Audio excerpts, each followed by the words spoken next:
The apartment on the edge of Konoha had one window that caught the morning light, and Naruto had learned to wake with it rather than against it, because there was no one else in the building who would wake him any other way.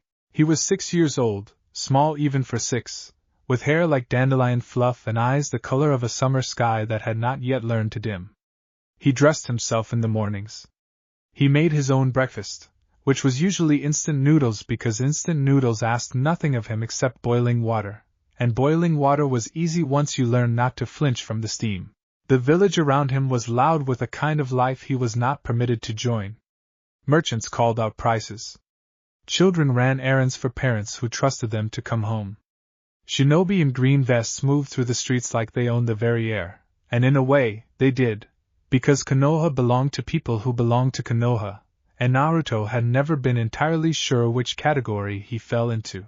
He knew the shape of the problem even if no one had ever said it to his face. Adults looked at him, and their faces did something complicated, a flicker of feeling that came and went too fast to read, like a fish breaking the surface of a pond and vanishing again before you could see its color. Children mostly copied their parents, the way children do, and so the other 6-year-olds of Konoha had learned, without being told exactly why, that Naruto was someone to be avoided. He had stopped asking why a long time ago. Asking why cost something, and he had learned to save his strength for things that mattered, like walking home before dark, and not letting the ache in his chest turn into something on his face where people could see it. Behind his apartment building there was a strip of packed dirt that the landlord called a garden, and everyone else called nothing at all, because nothing grew there. It was hemmed in by the backs of 2 buildings and a low fence, shaded most of the day, poor soil, poor light. Weeds struggled up out of the dirt in spring and gave up by summer. It was, Naruto thought, a very honest place. It did not pretend to be anything it was not. That was where he found the sapling. It was barely worth the name, a stick no taller than his knee, 2 thin leaves clinging to a stem gone the wrong color, gray-green instead of green-green, planted or seeded or simply grown there by accident against a fence post that had rotted enough to let a little more light through. He did not know what kind of tree it was meant to become. He only knew that it was trying, the way he was trying, in a place that did not make trying easy. He started watering it with the water left over from his noodles, once it cooled. He told himself this was practical and not sentimental, because sentimental things could be taken away and practical things could not, or so he had decided somewhere in the private architecture of a mind that had built itself without much help. "You're going to make it," he told the sapling one evening, crouched down so his knees were level with his ears, the whole world folded up small around him.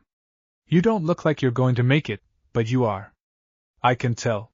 The sapling did not answer, because sapling did not do that, but Naruto liked to imagine it was listening anyway, the way he liked to imagine a lot of things, because imagining cost nothing and the world had already taken enough from him that he intended to keep whatever was left. Some nights he sat out there past the point where the light was any good for reading the second-hand picture books he collected from wherever picture books could be found for free. He sat with his back against the fence, and his eyes on the small stubborn shape of green against gray, and he felt something in his chest that he did not yet have a word for, something that was not quite loneliness, and not quite peace, but lived somewhere in the narrow country between them. He did not know, on those quiet evenings, that something in him was listening back. Not the sapling. Something older than the sapling, older than the fence, older by a very great distance than the 6 years of his own life. It slept beneath his ribs the way a seed sleeps beneath snow, waiting for a season it could not yet name, and it had been waiting, patient in the way that only the very old and the very young can be patient, for a reason to wake. It would not have long to wait. They caught him 3 streets from home, which was closer than he liked and farther than he could explain later, when Hiruzen asked him gently to walk through exactly what had happened. There were 3 of them, older boys, 9 or 10, the kind of age that thought itself very grown and was mostly wrong about that. Naruto did not know their names and did not particularly want to. He knew their type. He had met their type before, in smaller doses, a shove here, a word there, nothing that ever quite crossed the line into something a teacher or a shopkeeper would step in to stop. This was different. This had the feeling of something that had been planned, or at least discussed, 3 boys deciding together that today was the day to see what the strange orphan boy would do if properly cornered. He ran, because running was the only sensible thing to do, and he was good at running, 6 years of practice at making himself small and fast and hard to catch. But they knew the alleys behind the market better than he did, and they cut him off at a dead end where the wall of the fabric shop met the wall of the tea house, and there was nowhere left to go but up, and he could not yet climb walls the way older shinobi children could. Nowhere to run now, the tallest one said, and there was a kind of ugly delight in his voice that Naruto would remember for a long time afterward, the sound of someone enjoying a power they had never had to earn. He does not remember, afterward, exactly what they said next, or whether they touched him before it happened. What he remembers is the feeling first. A pressure behind his sternum, sudden and enormous, like a held breath finally let go, except it was not his breath, it was something else entirely, something that had been coiled tight and quiet inside him for 6 years and had just decided, in the space of a single frightened heartbeat, that quiet was no longer an option. The ground answered before he understood the question. It came up through the packed dirt of the alley in a rush, roots thick as a grown man's arm breaking the earth like something surfacing from deep water, and then wood, pale living wood, climbing and nodding and weaving itself into a shape too fast and too strange for the eye to properly follow. It rose between Naruto and the 3 boys first, a wall of interlaced branches that grew a foot taller every second the boys stood there staring, and then it curled around him, gentle where it should by every law of the world have been violent, cradling him up off the ground inside a cage of living wood that was not a cage at all, not for him. For him it closed like 2 hands. The boys screamed and ran. He heard their footsteps long after he could no longer see them, echoing away down the alley, and then he was alone with the wood, and the wood was warm, and it smelled like rain on bark, and something in his chest that had been screaming a moment before had gone suddenly, blessedly quiet. He sat inside that small green shelter for a long time. He did not know how long. Long enough that the light changed, gold sliding into gray. Long enough that his heartbeat slowed from a hammer to something almost ordinary. He put his hand flat against one of the branches curved around him and felt it, impossibly, breathing, if it could be said to breathe, a slow patient pulse that matched nothing he had ever felt before, and yet did not feel foreign either. It felt, absurdly, like being held. He had very little memory of what being held felt like. He decided, sitting there, that this was probably close. It was an ANBU patrol that found him an hour later, drawn by 3 hysterical boys babbling to a bewildered chunin about trees that grew out of nothing and swallowed a child whole. The masked shinobi who parted the branches to look inside found a small blond boy sitting cross-legged in a nest of living wood, entirely unharmed, looking back at him with an expression that was somehow both frightened and defiant, as if bracing to be blamed for something he did not understand and had not asked for. "It's all right," the ANBU said, crouching low, voice deliberately soft. "You're not in trouble. Can you tell me your name?" "Naruto," he said. "Naruto Uzumaki." The ANBU's mask did not change, because masks do not, but something in the way he went very still for a moment suggested that the name meant more to him than a child's name usually would. "Come with me, Naruto," he said. "The Hokage is going to want to meet you." The Hokage's office at night looked different than it did during the day. The paperwork towers were the same, and the windows still framed the carved stone faces of the men who had led the village before, but the lamps burned low and gold instead of bright and white, and the whole room felt smaller, more private, more like the study of an old man than the seat of a Hokage. Hiruzen Sarutobi had been Hokage for a very long time, long enough that very little surprised him anymore, and he prided himself, quietly, on being difficult to unsettle. He unsettled easily that evening. He had been told, in the clipped shorthand ANBU used for reports that needed to reach him fast, that a civilian disturbance had resolved itself when unidentified wood-style techniques manifested in an alley near the market district, that no one had been hurt, and that the apparent source of the technique was a 6-year-old boy currently being escorted to the tower. He had read that report 3 times standing at his window, and each time the same word had risen up in his mind and refused to be dismissed. Mokutan. There was only one clan in the history of Konoha that had ever wielded it, and that clan's bloodline had ended, as far as anyone knew, with Hashirama Senju himself. Tsunade carried Senju blood, but not the wood affinity, not that anyone had ever seen. There were cells, of course, terrible rumors of cells and grafts and experiments that Hiruzen tried very hard not to think about in the quiet hours, rumors that led back to a name he liked even less to think about. But those were adult horrors, deliberate horrors, built by hands that meant to build them. Not something that simply happened, unbidden, in a frightened 6-year-old in an alley. When the door opened and the ANBU escort brought the boy inside, Hiruzen recognized him immediately, the way he always did, the way he had made a private promise to himself that he always would. Blonde hair, whisker-marked cheeks, eyes too old for the small face they belonged to. Minato and Kushina's son. The boy who carried the fox. Naruto, he said, and made his voice as warm and unhurried as he could manage, because he had learned over 4 decades that fear responded to gentleness far better than it responded to authority. Thank you for coming to see me. Would you like some tea? I think there might be a few sweets left in that drawer, if you're hungry. Naruto's shoulders, which had been up around his ears since he'd walked in, came down half an inch. I didn't do anything wrong, he said quickly, the words tumbling over each other like they had been rehearsed the whole walk over. They cornered me. I didn't mean for the tree thing to happen. I don't even know how it happened. I believe you, Hiruzen said, and meant it. You are not in any trouble. I only want to understand what happened, because it was something very rare, and very important, and I want to make sure it's understood correctly, by the right people, before it's misunderstood by the wrong ones. He asked his questions carefully after that, the way a man defusing something asks questions, patient, circling, never demanding. What had he felt right before? Had anything like it happened before, even small, even something he might not have thought worth mentioning? Naruto answered as best a frightened 6-year-old could, and somewhere in the telling Hiruzen caught the mention of a sapling behind an apartment building, watered faithfully with leftover noodle water, and something in his old chest ached in a way he did not examine too closely in front of the boy.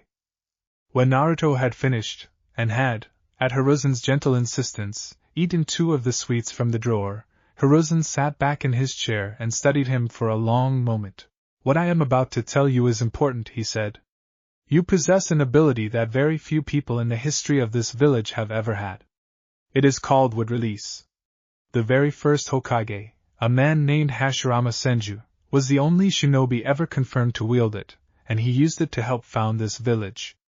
It is rare, and it is powerful, and because it is both of those things, some people will want it for reasons that have nothing to do with what is good for you. Naruto's small face went very still. Is that bad? It is complicated, Hiruzen said. And you are 6 years old, and complicated things are not fair to put entirely on a 6-year-old's shoulders. So here is what I am going to do instead. I am going to make sure this is handled carefully. I am going to make sure you have someone to teach you how to use it safely, so it never surprises you again the way it did tonight. And I am going to make sure, as much as it is within my power, that no one uses you as anything other than exactly who you are. He did not say the rest of what he was thinking, which was a name, and a face behind a bandaged eye, and a very old and very careful kind of worry. That was not for tonight. Tonight was for a tired child and a warm cup of tea and the small, fierce promise of an old man who intended to keep it. The man Hiruzen summoned 3 days later wore a plain mask that he removed the moment the office door closed, revealing a face that looked ordinary in every way except for the eyes, which held the particular stillness of someone who had spent a long time learning not to react to things that would have broken a lesser will. His name, in the records that mattered, was Tenzo. Almost no one used it. He was ANBU, one of Root's former members reassigned years ago under circumstances Hiruzen did not intend to explain to a 6-year-old, and he was, so far as anyone in Konoha knew, the only living person besides the boy currently sitting on the office floor who could produce wood release at all. He had not been told why he was summoned. He worked it out within about 4 seconds of seeing Naruto, who was cross-legged near the window, carefully arranging a handful of pine cones he had found on the walkover into a shape that might have been a spiral, or might have been nothing at all. Lord Hokage, Tenzo said carefully, is that wood release spontaneously manifested 3 nights ago, Hiruzen said. Uncontrolled. unstable. And, as far as I can determine, entirely his own, not implanted, not grafted. Born with it, or grown into it, I am not yet certain which. Tenzo looked at the boy for a long moment. Naruto looked back, unbothered by the scrutiny in the specific way that children are unbothered by things adults find significant, and held up one of his pine cones like an offering. This one's my favorite, Naruto said. It's got a weird bump on the side. I think it got hurt when it was little, like a scar.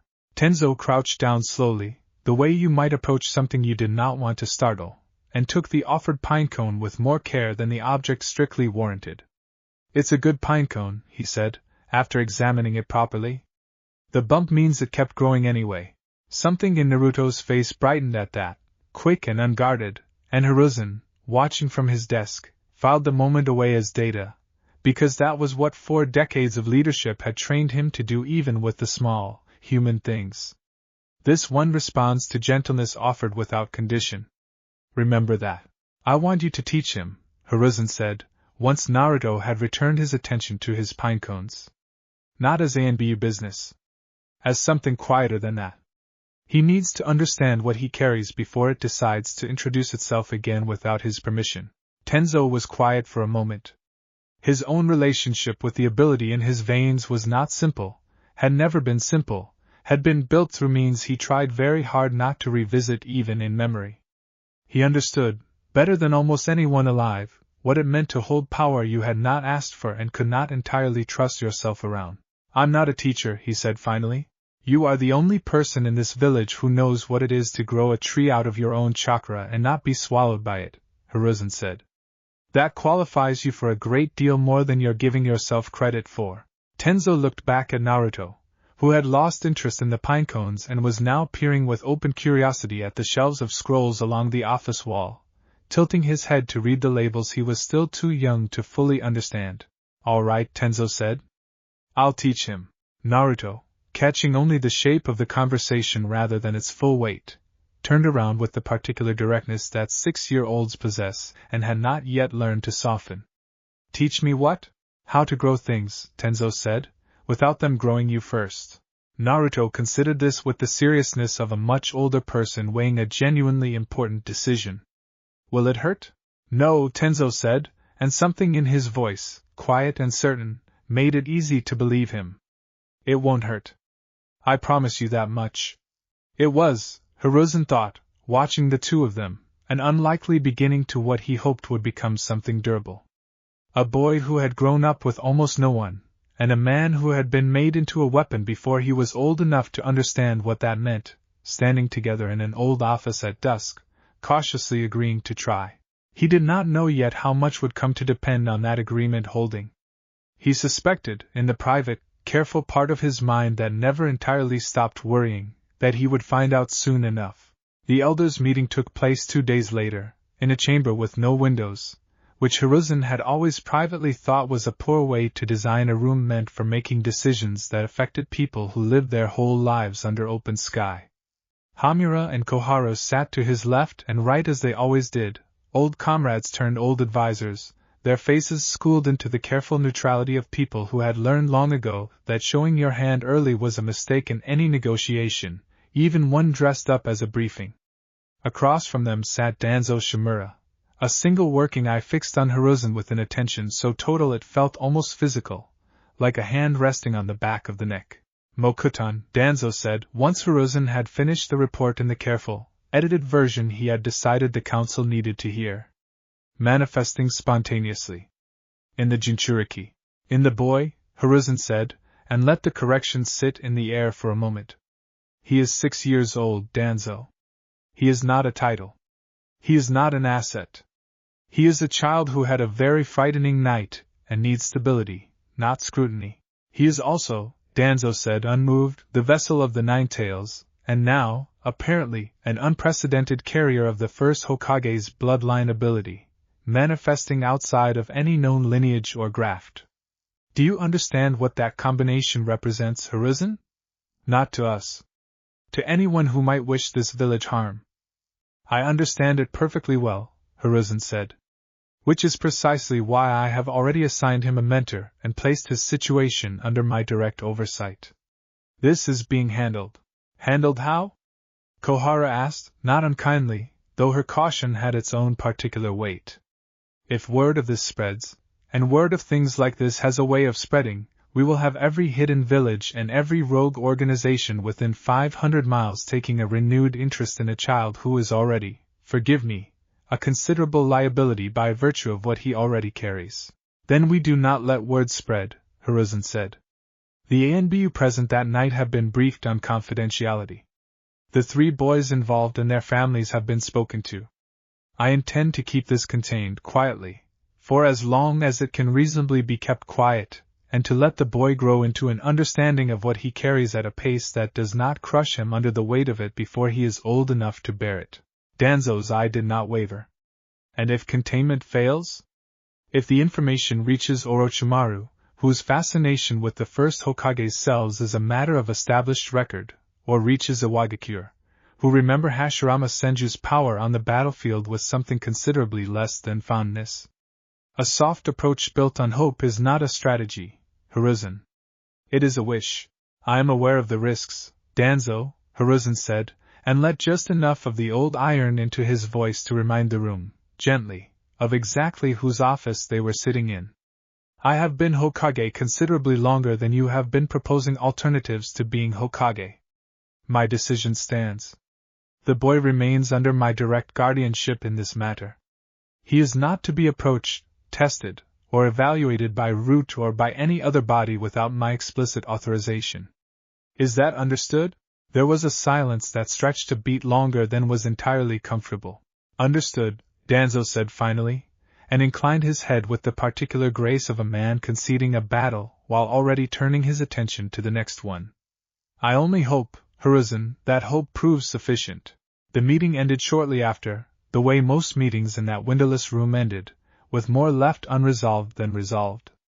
Hiruzen walked back to his tower alone, through streets going gold and gray with evening, and thought about a small boy arranging pine cones on his office floor, and about the particular expression Danzo wore when he had said the word asset, as though it cost him nothing to say and had never once occurred to him that it should. He would keep his promise. He intended to keep every promise he had made in that office 3 nights ago, to the very letter. But he had lived long enough to know that intentions, however sincere, did not always survive contact with men like Danzo, and that watching, quietly and carefully, was going to have to become a permanent part of his days for a good while yet. Tenzo chose a training ground at the far eastern edge of the village for their first session, a quiet clearing ringed by real forest rather than the manicured practice fields closer to the academy, because he had decided, correctly, that Naruto would learn better somewhere that already looked a little like what they were trying to build. Sit, Tenzo said, and lowered himself onto the grass in a loose cross-legged position that Naruto copied immediately, with the exaggerated care of someone trying very hard to do a new thing correctly on the first try. Before we do anything with chakra, Tenzo said, I want you to understand something about what happened in that alley, because I don't think anyone has actually explained it to you yet, and I think you deserve to understand it rather than just be told to be careful with it. Naruto nodded, solemn, listening in the particular total way that children listen when an adult finally speaks to them like they are capable of understanding something real. Wood release isn't really about wood, Tenzo said. Not at the root of it. It's about combining 2 other kinds of chakra, earth and water, in exact proportion, at exact moments, and shaping the result into something living. Most people who try to explain it make it sound complicated, and it is complicated, but the feeling of it, once you know it, isn't complicated at all. It feels like breathing. It feels like something your body already knew how to do and was just waiting for permission. Is that why it happened when I was scared? Naruto asked.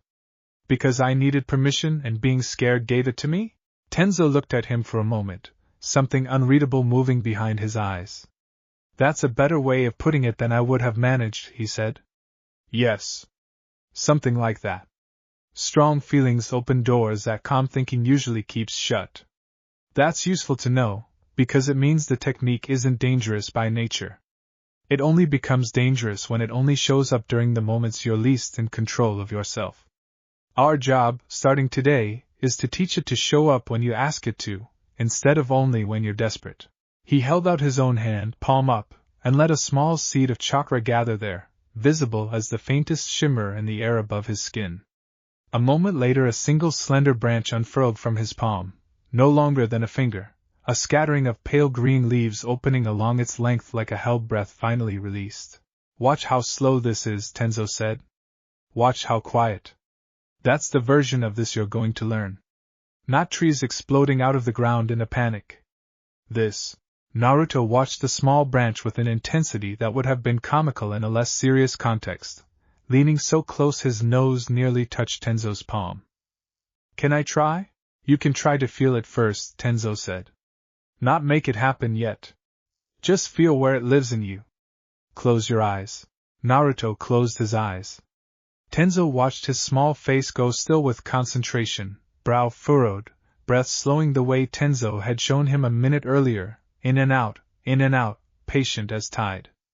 "I feel it," Naruto said, eyes still closed, voice hushed with something like wonder. "It's warm. It's kind of like the wood was that night, actually. Warm and slow." "Good," Tenzo said, and meant it more than the single word could really carry. "That's exactly right. That warm, slow feeling is the whole of it. Everything else is just learning to let a little of it out on purpose, instead of all of it out by accident." They worked for 2 hours that first afternoon and produced, in total, one crooked twig no more impressive than something a child might find lying in the grass, which Naruto held afterward with both hands like it was something precious beyond price. "I made this," he said, turning it over and over in the fading light. "You made that," Tenzo agreed. "Nobody's ever taught me how to make anything before," Naruto said, and there was no self-pity in it, only simple fact stated the way children state simple facts, without understanding yet how much such a small sentence could weigh on the person hearing it. Tenzo said nothing for a moment, because there was nothing he trusted himself to say that would not come out rougher than he meant it. Instead he reached over and with careful, deliberate gentleness, ruffled Naruto's hair the way he vaguely remembered someone doing to him, a very long time ago, before the years that had made him who he was now. "Same time next week," he said instead. "Bring the pinecone. I want to see if we can grow something out of it properly, roots and all, instead of just admiring the bump." Naruto's answering grin was the first one Tenzo had seen from him that reached all the way to his eyes. Weeks folded into each other the way they do at that age, each one both endless and gone before it was properly noticed. Naruto trained with Tenzo twice a week, sometimes 3 times when the older man's ANBU schedule allowed for it, and in between those sessions he practiced on his own the way Tenzo had shown him, sitting quietly with his eyes closed, feeling for the warm, slow current beneath his ribs and coaxing, never forcing, a little of it out at a time. The strip of packed dirt behind his apartment building stopped being an honest, hopeless place and became something else entirely. It started with the sapling, which Naruto could not resist helping along once he understood what his own chakra could do for a struggling root system. He was careful about it, the way Tenzo had drilled into him, small amounts, patient amounts, never the flood that had answered his fear in the alley. Under his quiet daily attention the little tree filled out, put on real color, stood a little straighter each week the way a person stands straighter when someone finally believes in them. He did not stop there. The weeds that had always given up by midsummer found, this year, that they did not have to give up, and neither did the handful of seeds Naruto planted along the fence line out of a bag he had bought with a week's worth of saved allowance. By the time real summer arrived, the strip of dirt behind his building had become, against every previous law of that particular patch of earth, a garden. It did not go unnoticed.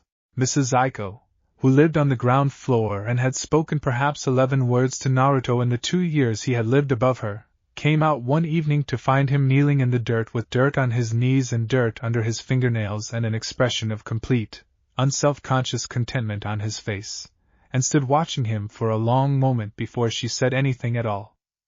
"Did you do all this?" she asked, gesturing at the small riot of green that had taken over what used to be nothing. Naruto froze the way he always froze when an adult addressed him directly, some old instinct bracing for the complaint that usually followed, the request to stop, the reminder that he was not supposed to take up space. "I'm not hurting anything," he said quickly. The landlord said it was fine, I asked him. I didn't say you were hurting anything, Mrs. Aiko said, and something in her face softened in a way Naruto had very little practice reading. I said, did you do all this? It's lovely. I haven't seen anything grow properly back here in the 15 years I've lived in this building. Naruto blinked at her. You like it? I like it very much, she said. Would you mind if I sat out here sometimes, in the evenings? It's nicer than my kitchen window. He did not entirely know what to do with the request, because no one had ever asked his permission for anything before, had never treated the small corner of the world he had claimed as something worth asking about rather than something to be tolerated or ignored. Sure, he said, a little too fast, a little too eager, and hated himself faintly for how much he wanted her to actually come back. She did come back. Not every evening, but often enough that it became a kind of quiet pattern. Mrs. Aiko in her folding chair with her mending in her lap, Naruto in the dirt with his hands in the soil, the two of them not talking much but occupying the same small patch of green in a companionable silence that Naruto found he had been starving for without ever having a name for the hunger. He mentioned it to Tenzo during their next session, almost shyly, the way you mention something good when you are not yet sure you are allowed to have it. She just sits with me sometimes, Naruto said. It's not a big deal or anything. It sounds like a fairly big deal to me, Tenzo said. Growing something people want to sit near. That's not nothing, Naruto. That's most of what this ability is actually for, if you asked me. Not walls in an alley. This. Naruto thought about that for a long moment, turning it over the way he turned over the crooked twigs and small sprouting seeds that were slowly filling a shoebox under his bed, a private collection of proof that something in him could build instead of only survive. I like that better, he said finally. The garden version better than the alley version. So do I, Tenzo said. Let's keep working toward more of that, and less of the other.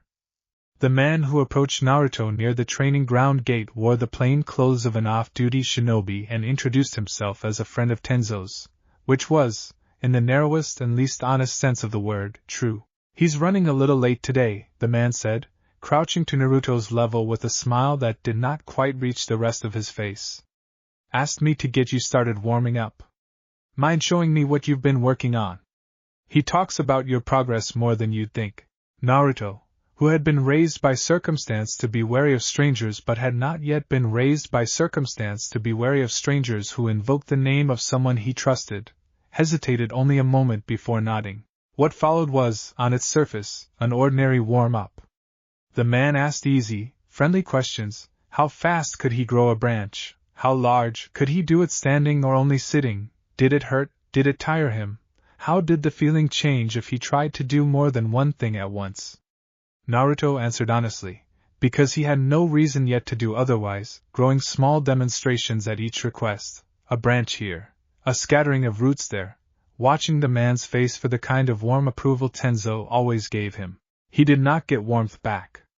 He got something closer to careful, clinical interest, the particular attention of someone taking inventory rather than someone simply glad to watch a child succeed, though Naruto, 6 years old and starved for approval of any kind, did not yet have the experience to tell the difference. One more, the man said, and something in his voice had gone very slightly harder, an edge under the friendliness. Show me what happens if I do this. He moved, fast, a hand darting toward Naruto's shoulder with more force than a friendly stranger had any business using, a test disguised as a threat, designed to see exactly what a startled Naruto would produce under sudden pressure. It was, in the language route used for such things, standard evaluation protocol. It was also the exact moment Tenzo arrived, having finished his previous obligation early enough to catch the tail end of the approach from the tree line, and covered the remaining distance faster than a bystander's eye could have tracked. He caught the stranger's wrist before it reached Naruto's shoulder, hard enough that the man's whole arm went rigid with the sudden stop. That's enough, Tenzo said, and his voice carried none of the gentleness Naruto had come to associate with him. It was flat, and cold, and entirely unfamiliar. The man's smile flickered and reset. Just running a quick assessment, he said. No harm done. You don't run assessments on him, Tenzo said. Not you. Not anyone. Especially not under a false name using my name as cover. I'd suggest you leave this training ground before I decide this conversation needs to happen somewhere less pleasant for you. The man left, unhurried in a way that was its own kind of message, and Tenzo did not relax until he was well out of sight, at which point he turned to Naruto, who was standing very still with his hands curled into small fists at his sides, looking more confused than frightened, still trying to reconcile the friendly stranger with whatever had just happened. Was he not your friend? Naruto asked. No, Tenzo said, crouching down to Naruto's eye level, deliberately gentling his voice back into the register the boy trusted. He wasn't. I'm sorry. I should have warned you about this possibility sooner. Some people are going to be curious about what you can do for reasons that have nothing to do with what's good for you. I need you to promise me something. If a stranger ever asks to see what you can do, even if they say they know me, you say no, and you tell me, or the Hokage, right away. Can you promise me that? Naruto nodded, solemn, some of the earlier shine gone out of his face, replaced by something older and warier that Tenzo hated to see settle there but understood, with a bitterness he kept carefully off his own expression, was probably necessary. Hiruzen, informed within the hour, summoned Danzo to the tower before the sun had fully set, and the conversation that followed was shorter and considerably less diplomatic than the council meeting weeks earlier had been. No formal punishment followed, because no formal thread could be proven to lead back cleanly enough to Danzo's own hand, but the message was delivered plainly enough that a second attempt did not come for a long while after. It was, Hiruzen reflected afterward, a warning rather than a resolution. He had known, from the moment he promised the boy protection, that it would take more than one warning to hold Danzo entirely at bay. He simply had not expected the first test to come so soon. The fire started in a storage shed behind the lumberyard on the western edge of the market district. An accident with an overturned lamp rather than anything more sinister, but fire did not care about its own origins once it caught, and by the time the alarm bells began ringing across the rooftops it had already climbed from the shed to the two-story tenement building beside it. Naruto was 3 streets away when he heard the bells, close enough that the wrongness of the sound went through him before his mind had fully translated what it meant. He was 7 now, had been for 2 months, old enough to know that bells like that meant run toward the trouble if you could help and run home if you couldn't. He ran toward it.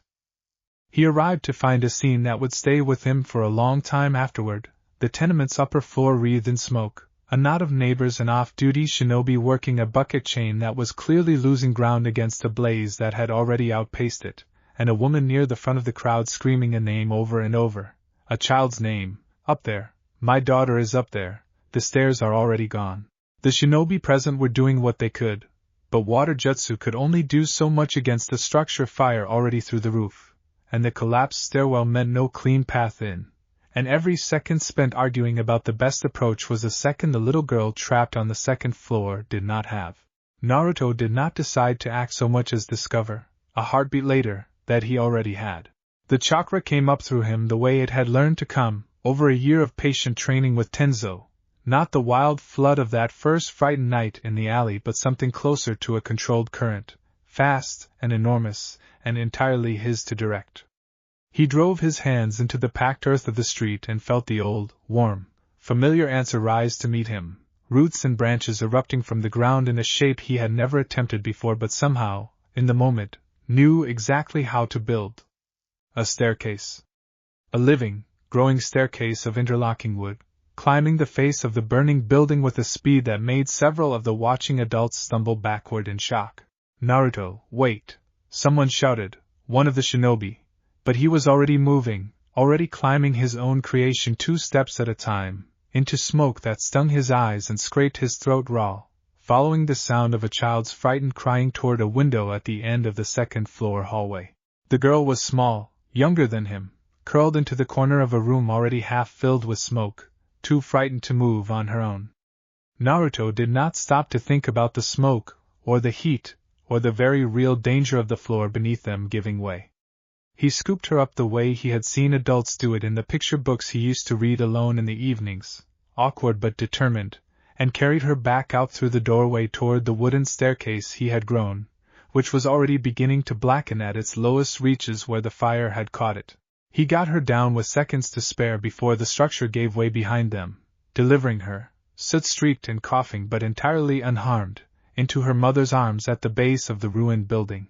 The crowd that had gathered went very quiet for a long moment afterward, staring at the boy standing in front of them, 7 years old, breathing hard, hands still faintly glowing with the last traces of chakra, and at the charred remains of a staircase that had not existed 90 seconds earlier, and would not have needed to exist at all if the world had simply been kinder to begin with. It was the girl's mother who moved first, crossing the space between them and dropping to her knees in front of Naruto with a suddenness that made him flinch, old instinct bracing for something unkind. What she did instead was take both his soot-blackened hands in both of hers and hold them, and say thank you in a voice that cracked clean through the middle, and Naruto, who had spent 7 years learning not to expect gratitude from anyone, did not entirely know what to do with his own face in that moment. Word of it moved through Konoha faster than the fire itself had moved through the tenement roof. By the following morning it had reached every market stall and tea house in the district, retold and reshaped a dozen different ways, but the core of it stayed the same in every telling. The strange boy with the whisker marks had grown a staircase out of nothing and carried a little girl out of a burning building. It did not erase, in a single night, 7 years of wariness and whispered distance. Old habits of fear are patient things, and they do not die from a single act of courage, however remarkable. But something shifted that night in the way Konoha looked at Naruto Uzumaki. A crack of light let into a room that had been kept deliberately dim for a very long time, and Hiruzen, reading the reports the next morning with something dangerously close to relief, allowed himself to hope that the crack might, given enough time, widen into something more permanent. The academy building looked, on the morning Naruto finally walked through its front gate, exactly the way he had imagined it for the better part of a year, tall and red-roofed and full of a noise that he was, for the first time in his memory, walking toward rather than fleeing from. He was 8 now, old enough to enroll along with the rest of his year, and he had spent the weeks leading up to it in a state of nervous anticipation that Tenzo had teased him about gently and Mrs. Aiko had smiled at indulgently from her folding chair in the garden. He had picked out his clothes 3 separate times. He had asked Hiruzen, with a seriousness that made the old Hokage laugh out loud for the first time in longer than either of them could remember, whether it was normal to be excited and terrified about the exact same thing at the exact same time. Extremely normal, Hiruzen had told him. I felt the same way on my first day, a very long time ago. It means you care. That's not a flaw, Naruto. That's a strength most people spend their whole lives trying to hold on to. The classroom itself was loud in the particular way that a room full of 8-year-olds is always loud, a churn of introductions and reunions among children who had, for the most part, already known each other for years through parents and neighborhoods and playgrounds that had never quite included Naruto in their circuit. He found a seat near the back, not because he wanted to hide but because the back gave him the clearest view of the whole room, an old habit from years of needing to see trouble coming before it arrived. The man who walked in to begin the class had a scar across his nose and a way of scanning the room that reminded Naruto, oddly, of the way Tenzo scanned a training ground before starting a lesson, careful, thorough, missing nothing. My name is Iruka Yumino, he said, once the room had settled into something resembling order. I'll be your instructor for the first part of your time here. Some of you are going to become excellent shinobi. All of you are going to work harder than you've ever worked at anything in your life to get there. I intend to help every single one of you as much as I possibly can, so long as you're willing to put in the effort to meet me halfway.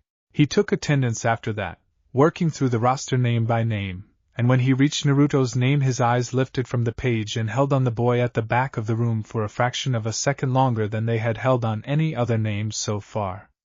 Naruto Uzumaki, Iruka said, and there was something careful and deliberately neutral in his tone, the tone of a man who had heard things and had decided, consciously, not to let those things decide his opening impression for him. Here, Naruto said, and braced himself, the way he had braced himself in classrooms and shops and streets for as long as he could remember, for the small flicker of something unwelcome to cross an adult's face. It did not come. Iruka simply nodded, made a mark on his roster, and moved on to the next name, treating him with the exact same brisk, businesslike neutrality he had extended to every other child in the room, and Naruto felt something in his chest loosen half a notch that he had not entirely realized was wound so tight. The morning passed in a blur of introductions to the basic curriculum, the history of the village, the fundamentals of chakra that Naruto already understood better than most of his classmates thanks to a year of careful, patient instruction from Tenzo, though he was careful, on Hiruzen's quiet advice, not to show off that knowledge too openly on the first day. Better to let the other students discover him slowly, Hiruzen had said, than to walk in already marked as strange in some new way before he'd had the chance to simply be a classmate first.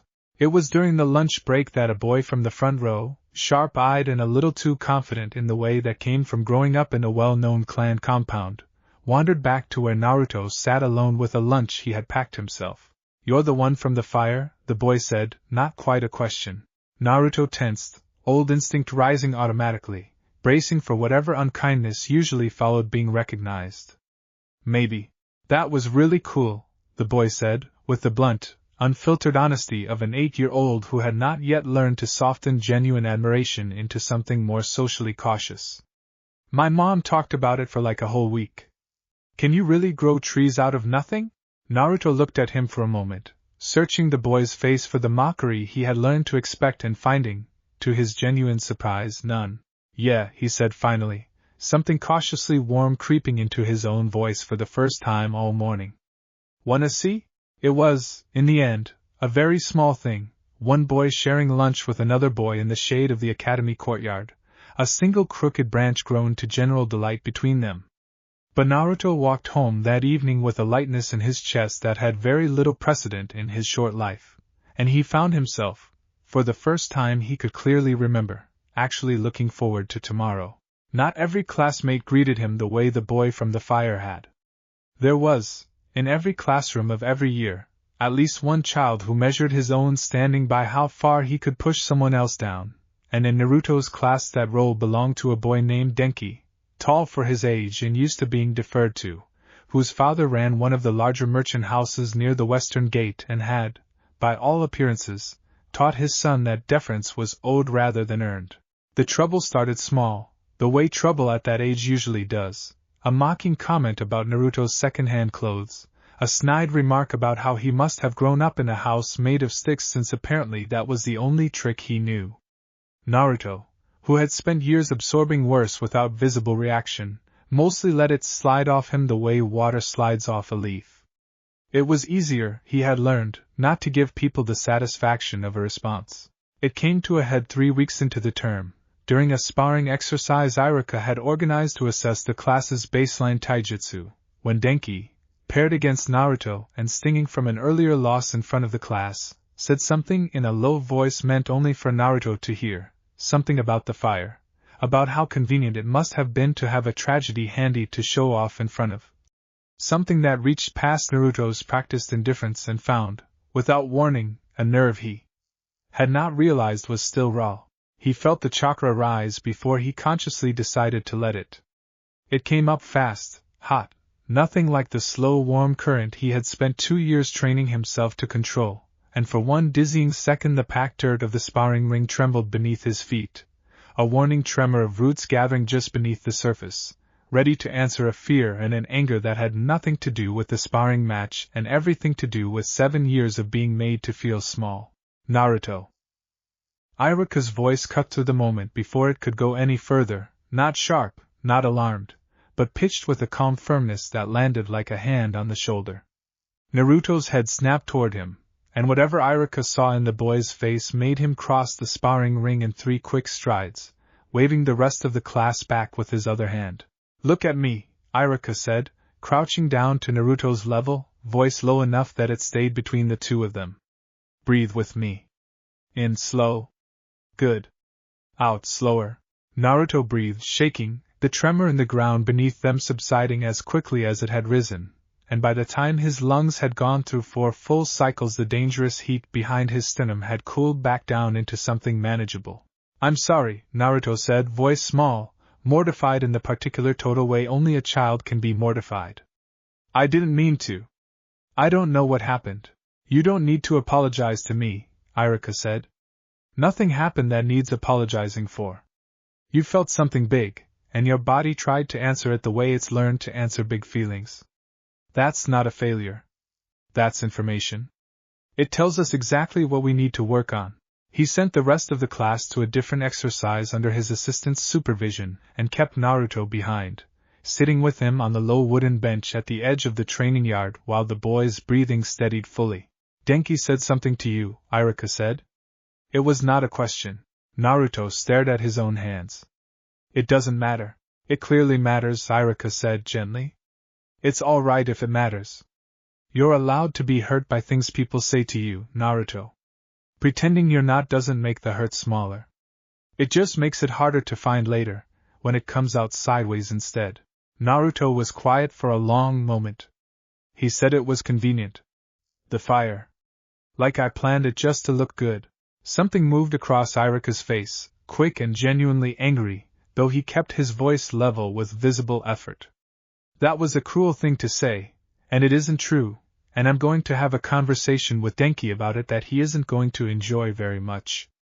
But I also want you to hear something else. What happened in that sparring ring just now, that flicker of chakra, that's exactly why the training you're doing with your mentor matters so much. Not because your ability is dangerous. Because strong feelings and strong power live close together in you, closer than they do in most people, and learning to hold both at once, the feeling and the power, without letting one run away with the other, that's going to be one of the most important things you ever learn.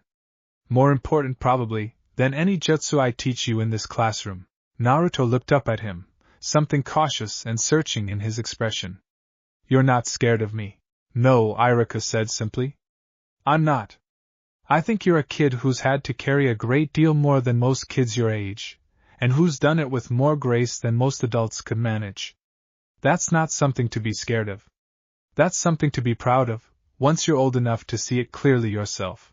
He spoke to Denki after class, quietly and firmly, and whatever was said in that conversation was enough that Denki did not repeat the comment again, though the wariness between the two boys did not fully resolve itself that day, or that month. But Naruto walked home that evening turning Iruka's words over and over in his mind. Strong feelings and strong power live close together in you, and felt, for the first time, that his ability was not simply a secret to be managed but something worth understanding properly, on its own terms, with patience instead of fear. Autumn settled over Konoha the way it always did, gold moving through the trees on the training grounds and a chill creeping into the mornings that made the walk to the academy require a jacket for the first time since spring.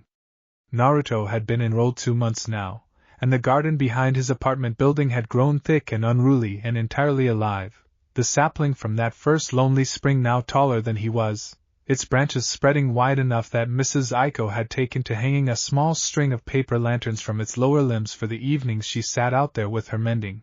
He sat beneath it on a Sunday afternoon with Tenzo beside him, the two of them sharing a bag of roasted chestnuts bought from a stall near the market, in the particular comfortable quiet that had grown between them over a year and a half of patient, unhurried lessons.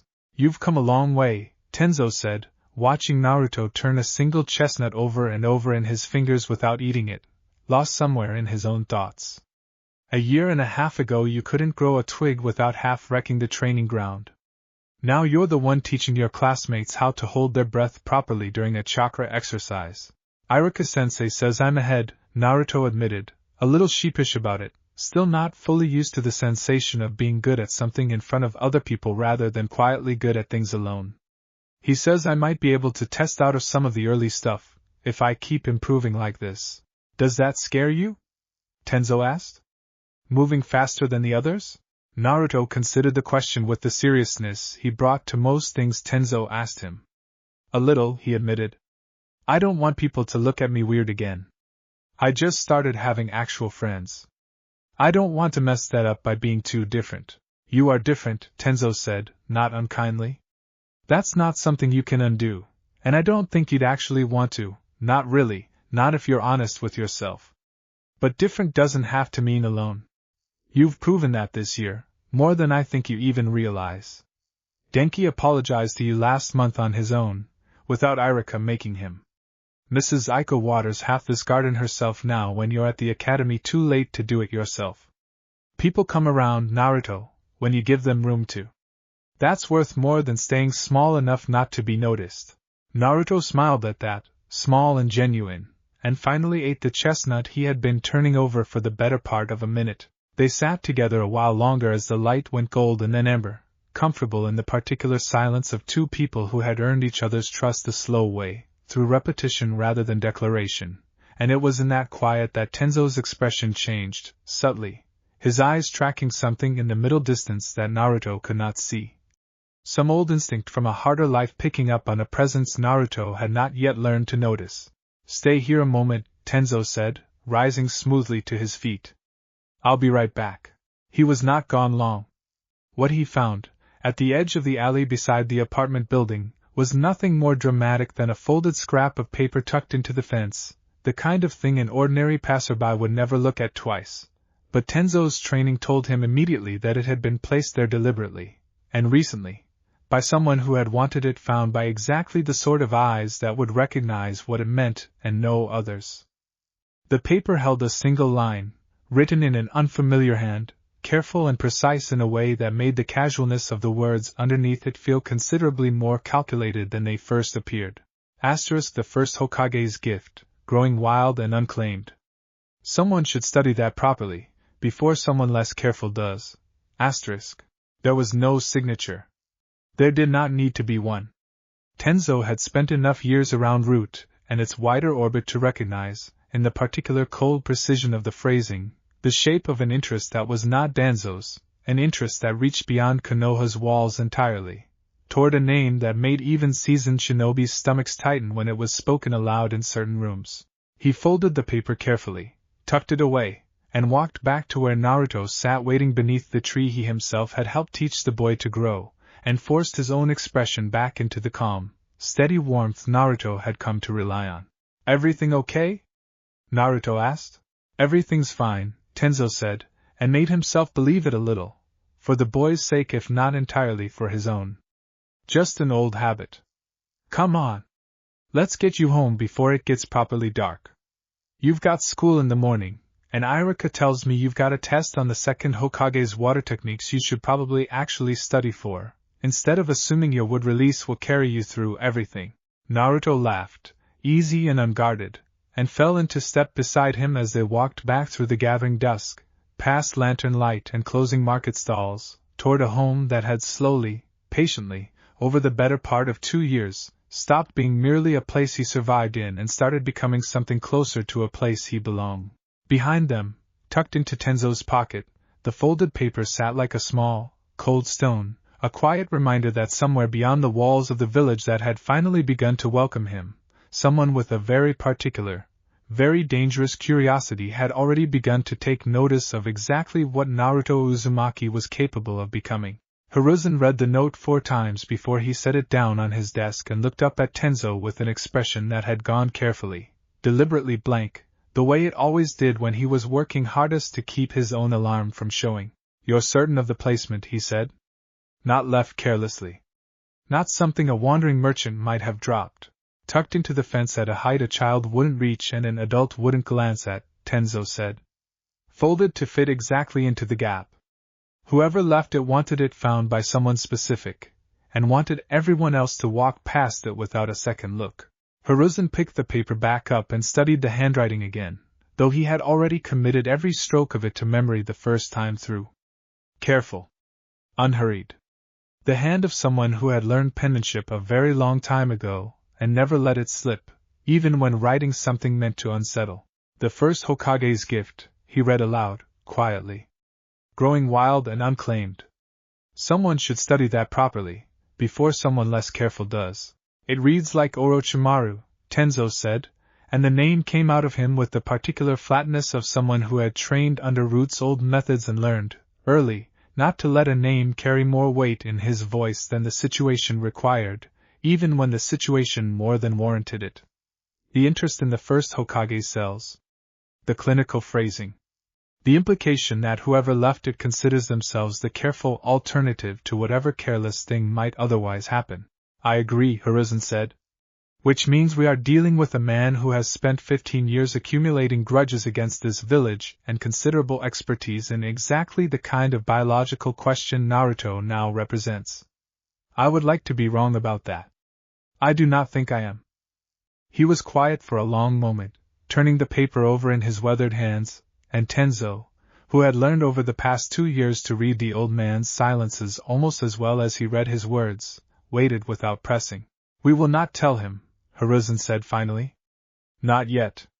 He is 8 years old, and he has spent the better part of 2 years finally, carefully, learning what it feels like to belong somewhere. I will not take that away from him over a note that may amount to nothing more than idle curiosity from a man who has shown no sign of acting on it in over a decade. And if it does amount to more than idle curiosity? Tenzo asked. Then we will be ready, Hiruzen said. Quietly. Without frightening a child who has already spent enough of his short life being frightened.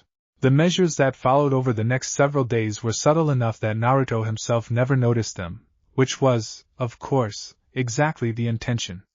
The ANBU rotation assigned to general village security shifted, almost imperceptibly, so that a pair of eyes remained within a reasonable radius of the academy grounds during school hours and within a reasonable radius of the apartment building during evenings, never obvious, never close enough to feel like surveillance, simply present in the way a good fence is present, unremarked upon until the day it is needed. Tenzo, for his part, began arriving for their training sessions slightly earlier than scheduled, and staying slightly later, watching the tree line at the edge of the training ground with an attentiveness that had less to do with Naruto's technique and more to do with who else might be watching that technique from a distance. He said nothing of it to Naruto. He had promised the boy once that he would not let fear be handed to him carelessly, and he intended to keep that promise for as long as circumstances allowed. Hiruzen, in the privacy of his own office late at night, sent 3 separate inquiries through channels old and quiet, feelers reaching toward information networks that had, over the years, occasionally produced word of Orochimaru's movements, however fragmentary. The replies that trickled back over the following weeks offered nothing definitive, rumors of a hidden facility somewhere in the border regions, a handful of missing researchers whose disappearances had never been properly explained, nothing that could be acted on directly, nothing that could be dismissed either.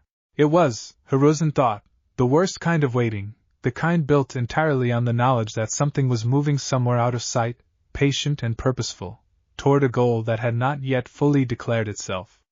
He had lived through enough of those waits in his long life to know that they rarely resolved themselves gently. He simply hoped, with the particular quiet desperation of an old man who had already buried more people than he liked to count, that this one might prove the exception. Life at the academy, unaware of the quiet vigilance being arranged around its edges, continued in the ordinary rhythm of chalk dust and scraped knees and the particular chaos of 48 and 9-year-olds learning, in fits and starts, how to be shinobi. Naruto had settled into it more fully than he had ever quite believed he would, back on that first nervous morning. He had a seat he considered his own near the back window. He had 2 boys he ate lunch with most days, the fire boy whose name turned out to be Kotetsu, prone to long rambling stories about his older cousin's supposed genin exploits, and a quieter girl named Ami who had taken an early liking to Naruto's habit of doodling small trees in the margins of his notebooks and had started doodling alongside him without either of them ever formally deciding to become friends. It had simply happened, the way friendships at that age often do, sideways and unannounced. It was during a combined class exercise midway through autumn that he first properly noticed Sasuke Uchiha. He had known the name before that, of course, the way everyone in the class knew it, spoken with a particular weight that Naruto had come to recognize as the specific reverence Konoha reserved for its founding clans. Sasuke sat near the front, always, answered questions with a clipped precision that made half the room quietly, hopelessly infatuated and the other half quietly, competitively irritated, and moved through the academy's exercises with a controlled economy of motion that made even the older instructors pause to watch. The exercise that day was a basic accuracy drill, throwing kunai at a set of paired targets from increasing distance, and Naruto, who had never had particular reason to excel at ranged weapons given where his own strengths lay, found himself paired against Sasuke by the arbitrary cruelty of an alphabetical roster. Sasuke's first 3 throws landed dead center, clean, unhurried, exactly what the room expected of him. Naruto's first 3 landed considerably less impressively, one wide, one short, one that clipped the target's edge and spun off into the dirt to a small ripple of laughter he tried very hard not to let land. "You're gripping it wrong," Sasuke said, not looking at him, already lining up his fourth throw. It was not offered kindly, exactly, but it was not unkind either, simply flat and factual in the particular way Sasuke seemed to deliver most things. Naruto blinked at him. "What?" "Your grip," Sasuke said, glancing over this time, brief and assessing. "You're choking up too high on the handle. That's why they're going wide. Loosen it." Naruto adjusted, more out of surprise than conviction, and his next throw landed a full 3 inches closer to center than any of the previous 3 had managed. He stared at the target, then at Sasuke, with an expression of such open, uncomplicated delight that a flicker of something almost like amusement crossed Sasuke's own carefully neutral face before he smoothed it back into place. "Thanks," Naruto said. "That's actually really cool that you noticed that." Sasuke shrugged, already turning back to his own targets. It was obvious. It was not, Naruto suspected, an invitation to friendship exactly, but it was not nothing either, and he found himself watching Sasuke a little more closely in the weeks that followed, curious about a boy who moved through the world with such total, practiced control and yet carried, underneath it, a stillness that reminded Naruto uncomfortably of his own reflection on the harder nights before the garden, and Tenzo and Mrs. Aiko's folding chair had given him something to hold onto instead. He did not know, yet, the particular tragedy that had carved that stillness into Sasuke so young. He only knew that some part of him recognized it, the way one lonely thing sometimes recognizes another across a crowded room, and filed the recognition away without fully understanding what to do with it. He mentioned it to Tenzo that evening, turning the day over the way he always turned over the day's events during their sessions together. "There's this boy in my class," Naruto said. "Sasuke. He's really good at everything, but he's kind of like, alone, even when everyone's trying to be his friend. It's weird. I don't really get it." Tenzo considered this for a moment, an old, careful weight settling behind his eyes that Naruto did not yet have the context to fully read. "Some people carry things that make it hard to let others close, even when they want to," he said. "It's not always about being unfriendly. Sometimes it's about being afraid of what closeness might cost, if they've already lost enough that closeness feels dangerous." Naruto thought about that for a long moment, turning a fresh sprig of leaves over in his fingers, one of the small, controlled growths he could now produce almost without thinking. "Maybe I'll just keep being nice to him anyway," he said finally. "Even if he doesn't want to be friends yet. It can't hurt, right?" "No," Tenzo said, something warm moving briefly across his usually composed face. Naruto thought about that conversation often over the following weeks, watching Sasuke a little more closely without making a show of it, the way you might watch weather building on a distant horizon, curious rather than wary. He did not force anything. He simply kept showing up, kept offering small, unpressured kindnesses, a shared pencil when Sasuke's own snapped mid-lesson, a spot saved at the lunch table on days the crowd around Sasuke grew too thick and too loud for comfort. None of it was declared as an effort. It was simply Naruto being Naruto, patient in the particular way growing things had taught him to be patient, and if Sasuke noticed the quiet consistency of it, he gave no outward sign beyond the occasional, almost involuntary softening at the corner of his mouth. "I don't think it can."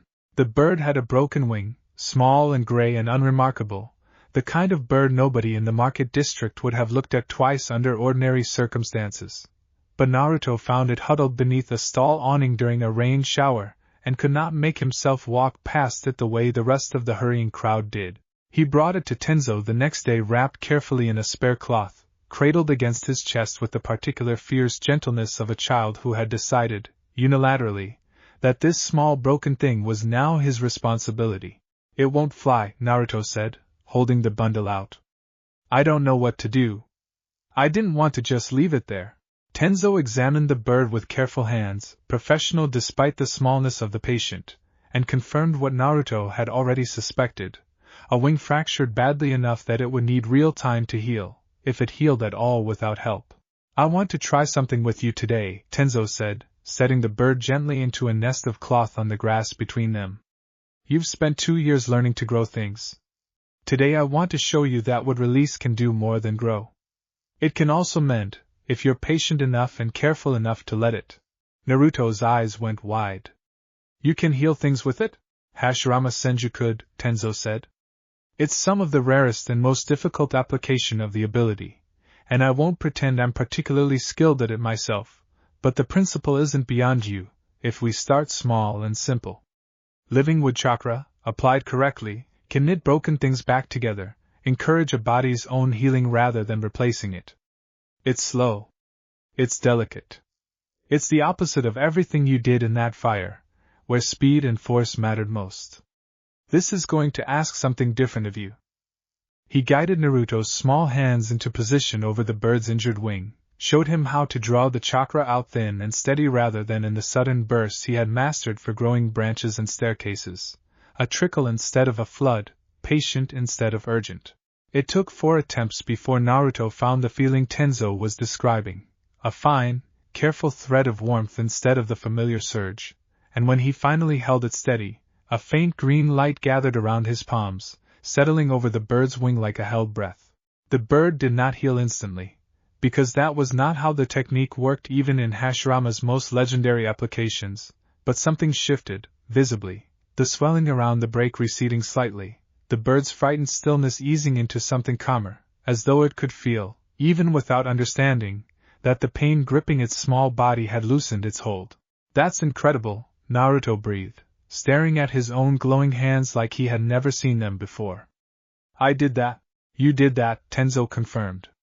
It'll need several more sessions before that wing sets properly, and rest in between, and patience, which I suspect is going to be the harder part of this particular lesson for you. But yes, you did that. They tended to the bird together over the following 2 weeks, brief careful sessions each evening, and Naruto learned, in the doing of it, a different relationship with his own power than the one the fire had taught him. That night had shown him what his ability could do when the world demanded speed and force and immediate answers.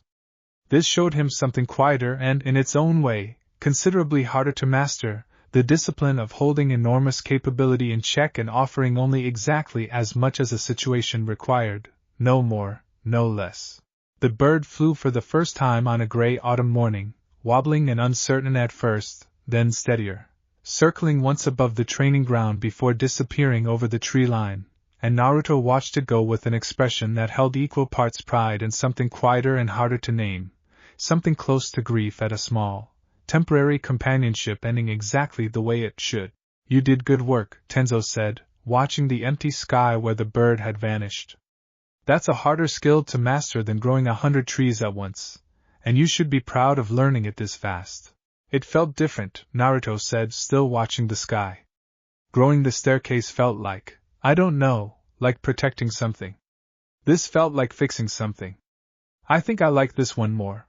Tenzo looked at him for a long moment, something settling in his chest that felt almost like the particular pride of watching someone else discover, on their own, the exact lesson you had most hoped they would learn. So do I, he said. For what it's worth. So do I. The first ANBU to notice him was a woman codenamed Kat, stationed in the rafters of a tea house across from the academy's main gate on an otherwise unremarkable Tuesday, watching the afternoon dismissal with the practiced peripheral attention of someone who had learned to see everything while appearing to see nothing. He was an unremarkable man in every visible respect, gray traveling clothes, a wide-brimmed hat that kept his face in convenient shadow, the posture of someone waiting for a companion who was running late. Konoha's streets held 100 men who looked exactly like him on any given afternoon. What caught Kat's attention was not his appearance but his stillness, the particular quality of a man who was not actually waiting for anyone at all, whose eyes tracked the flow of departing schoolchildren with a patience too deliberate to be idle. He was watching Naruto. Not obviously. Not in a way that would have registered to anyone without specific training to notice such things. But his attention returned, again and again, over the 20 minutes he lingered near the tea house, to the small blond boy walking home with 2 friends, laughing at something one of them had said, entirely unaware of the eyes tracking his path. Kat reported it that evening, and Hiruzen, reading the report at his desk with the particular tightness in his jaw that had become familiar over the past several weeks since the note, dispatched a discreet team the following day with instructions to follow the man rather than approach him, to learn what could be learned before showing their hand. They lost him within the hour, in the crowded tangle of the market district's back alleys, a disappearance too clean and too practiced to belong to an amateur, and the report that reached Hiruzen's desk that night carried, alongside its careful professional language, an undercurrent of frustration that told him more than the words themselves did. "Train," Tenzo said, reading over the report in Hiruzen's office late that evening, the two of them alone with the lamps burning low the way they so often were now. "Not a local. Not affiliated with anyone in our current records, based on the description. That kind of clean evasion in unfamiliar streets takes real skill, or very good intelligence about those streets, gathered in advance by someone patient enough to prepare properly," Hiruzen said. "Either possibility troubles me for its own reasons." He was quiet for a long moment, turning the report over in his hands the way he had turned the note over weeks earlier, searching for a pattern in fragments that refused, so far, to fully resolve into a clear picture. "I want the boy's security tightened further," Hiruzen said finally. "Without alerting him to why, if it can possibly be managed. 2 rotating shadows during academy hours instead of 1. A check on his apartment building's other residents, quietly, to rule out anyone who might already be compromised or planted there. He's going to notice eventually," Tenzo said. "He's observant. More observant than most children his age, probably because he spent so many years having to be. If this continues much longer, he's going to start asking questions we won't be able to answer honestly without frightening him." "I know," Hiruzen said, and something old and tired moved across his face in the lamplight. "I am hoping, Tenzo, that whoever is circling him loses interest, or is caught, or simply proves less committed to whatever they intend than this pattern of behavior suggests. I recognize that hope is not a plan. I am formulating contingencies alongside it. But I would like, for as long as it remains possible, to let him keep his childhood a little longer before circumstances force it away from him entirely." Tenzo said nothing to that, because there was nothing useful to say, only a private, familiar ache that had followed him through his own stolen childhood and settled now, uninvited, into his concern for the boy he had come to think of as something closer to family than any assignment had ever felt before. Outside, unseen by either of them, the man in the wide-brimmed hat had already left the village through a route no gate guard's log would ever record, carrying with him a careful mental catalogue of a boy's daily schedule, his training ground, his walking routes, his handful of friends, information that would travel, over the following weeks, through a chain of quiet couriers toward a destination considerably farther from Konoha than either Hiruzen or Tenzo yet had reason to suspect. The proposal Danzo brought before the council 3 weeks later was, on its surface, reasonable enough that Hamura and Kohara both nodded along with several of its points before Hiruzen had finished reading it through to the end. "A specialized supplementary curriculum," Danzo said, "for academy students demonstrating exceptional aptitude. Advanced chakra theory. Accelerated tactical training. A smaller cohort, more individualized instruction, drawn from across all year groups rather than confined to standard classroom pacing." "On paper this reads sensibly enough," Hiruzen said, setting the document down with a deliberate lack of urgency that gave nothing away. "Who would be selected for such a program?" "Instructors would nominate candidates based on demonstrated ability," Danzo said. "I would expect, given his documented aptitude and his instructor's own assessments, that the Uzumaki boy would be among the earliest candidates considered." There it was, laid out plainly enough that Hiruzen did not need to search for the intention beneath the proposal's careful administrative language. A supplementary program, smaller cohort, individualized instruction, all of it amounting, in practice, to exactly the kind of closer, less supervised access to Naruto that Hiruzen had spent 2 years deliberately denying.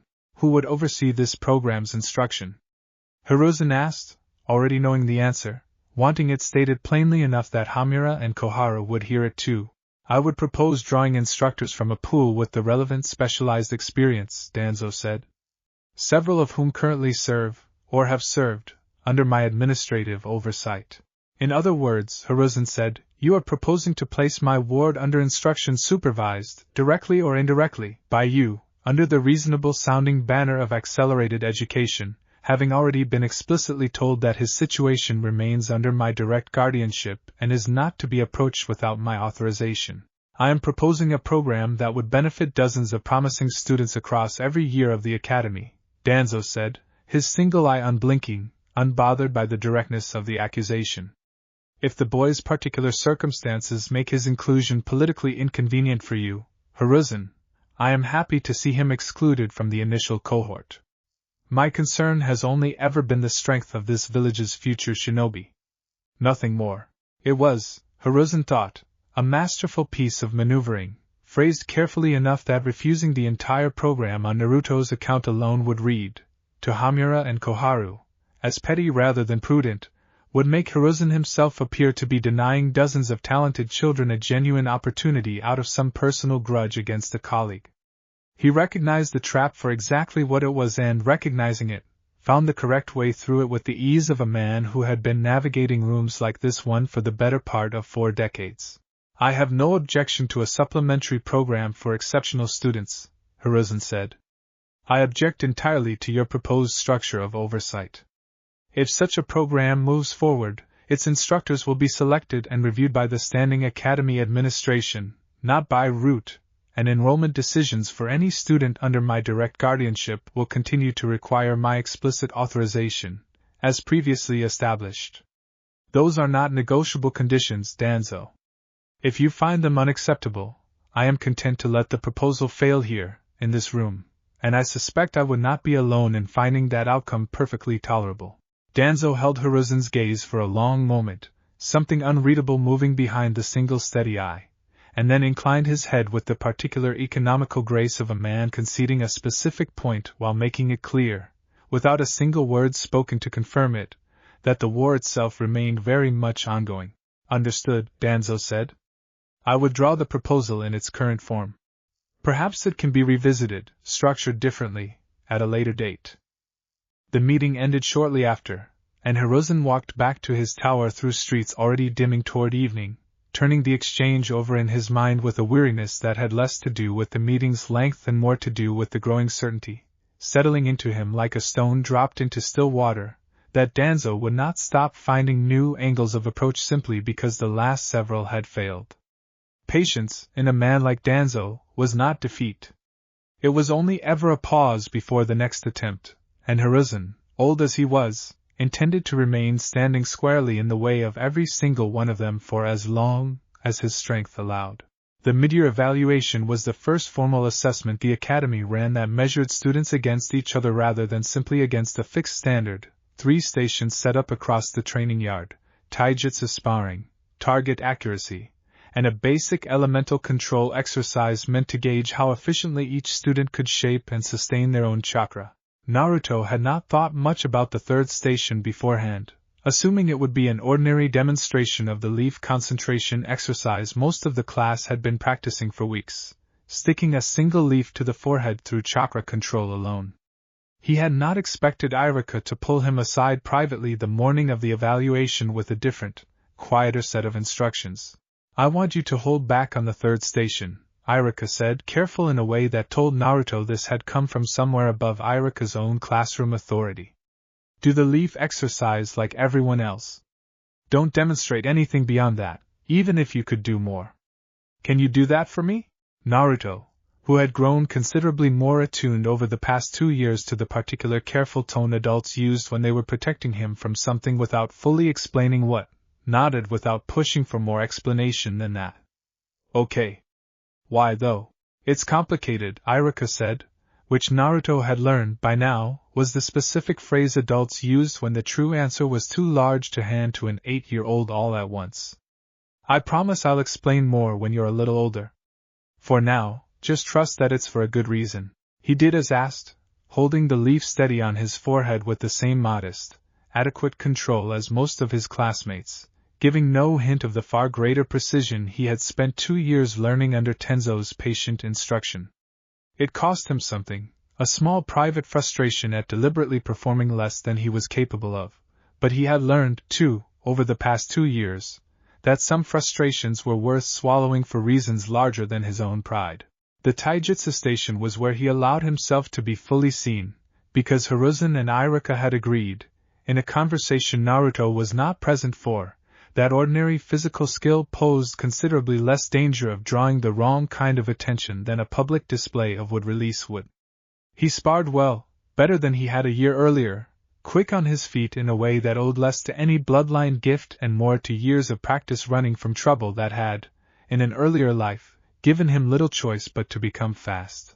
His final match of the day was against Sasuke, and the room's attention sharpened noticeably the moment the pairing was announced, 40 pairs of eyes settling onto the two of them with an anticipation that made Naruto's stomach flip with a mixture of nerves and something closer to excitement than he expected to feel. The match lasted longer than either of the boys' previous bouts, a careful exchange of strikes and blocks that drew, more than once, a small approving sound from Iruka watching at the sideline. Naruto lost in the end, pinned cleanly by a sweep he had not anticipated quickly enough, but he had landed enough clean hits along the way that the loss felt, for the first time in his life, like something worth being proud of rather than something to hide. Sasuke offered him a hand up afterward, which was, Naruto understood immediately, a considerably bigger gesture than it might have looked to anyone not paying close attention, given how rarely Sasuke extended that particular courtesy to anyone. "You've gotten faster," Sasuke said, once Naruto was back on his feet, brushing dirt from his knees. "Since the kunai drill?" "A lot faster." "You've gotten scarier," Naruto said, grinning despite the fresh bruise blooming along his forearm. "Seriously, where'd that last sweep come from?" "I didn't even see it." Something that might, in a less guarded boy, have been an actual smile flickered briefly across Sasuke's face before he schooled it back into his usual composed neutrality. "Practice," he said. "You should train more outside of class if you want to catch up." "I do train outside of class," Naruto said, a little defensively, before catching himself and deciding in the moment that the truth was worth more than the careful caution Iruka had asked of him about one specific ability, since sparring skill carried none of the same risk. "I've got a mentor. He's teaching me a lot of stuff most people don't know." Sasuke's eyes narrowed slightly, curious rather than dismissive. "What kind of stuff?" "Can't really say," Naruto said, a little sheepish about the deflection but committed to it. "Maybe someday, if you actually want to be friends instead of just rivals." Sasuke considered that for a long moment, the closest thing to genuine deliberation Naruto had ever seen cross his face. "Maybe," he said finally, which was, from Sasuke, about as warm an answer as anyone in the class had ever managed to get out of him, and Naruto walked away from that evaluation feeling, for reasons that had very little to do with his actual scores, like he had won something considerably more valuable than the match itself. It happened on an ordinary Thursday evening, which was, Hiruzen would think afterward, somehow the detail that unsettled him most, that the world had offered no particular warning, no charged atmosphere, nothing but an ordinary walk home from an ordinary training session that very nearly ended in catastrophe. Naruto had stayed later than usual at the training ground that day, working through the healing technique Tenzo had been refining with him in the weeks since the bird, and the light had gone properly dim by the time Tenzo finally called the session to an end, apologizing for losing track of time and offering, as he often did, to walk him partway home. Naruto had waved him off with the particular stubborn independence of a boy who had spent years walking home alone and did not always remember, in the moment, that he no longer needed to prove he could still manage it. "I'm fine. I do this all the time," he said, already jogging off toward the tree-lined path that cut the walk home by 10 minutes, and Tenzo, exhausted from a full day of ANBU duty layered atop the training session, let him go with only a slightly heavier reluctance than usual, watching him disappear into the gathering dark before turning to gather his own things. It was that 10-minute shortcut, quiet and thinly wooded, that the two men had chosen for their approach. Naruto felt them before he saw them, an old instinct honed by years of being chased through alleys by boys with far less training than the two adults now converging on him from either side of the path. And he had just enough warning to throw himself sideways as the first man's hand closed on empty air where his shoulder had been a half-second earlier. He ran, the way he had always run, fast and low and unpredictable, but these were not schoolyard bullies, and the gap between them closed with a speed that made his stomach drop with a fear more total than anything since that first frightened night in the alley behind the market. A hand caught his collar. the world spun. He hit the ground hard enough to knock the breath from his lungs, and above him a masked face bent close enough that he could see, even in the dark, the particular cold efficiency in the eyes behind the mask, the eyes of someone executing a task rather than committing a crime born of passion. Quietly now, the man said low, and reached for something at his belt that Naruto did not wait to identify. The chakra came up the way it had learned to come, not the wild, uncontrolled flood of that very first night, but not the slow, careful trickle of the healing technique either. Something new, something forged in the space between 2 years of training and a terror old enough to reach past all of it back to the 6-year-old who had first learned that fear could open doors. Roots exploded up from the packed dirt of the path in a violent tangle, wrapping the nearest man's legs and hauling him backward with enough force to slam him into a tree trunk hard enough to knock the wind from him, and a second cluster of branches drove between Naruto and the other attacker like a wall thrown up in the space of a single heartbeat. It bought him seconds, not safety, and Naruto used them the only way he knew how, scrambling backward and screaming, loud and raw and unashamed, a sound with no dignity in it at all and every ounce of survival instinct a frightened 8-year-old possessed.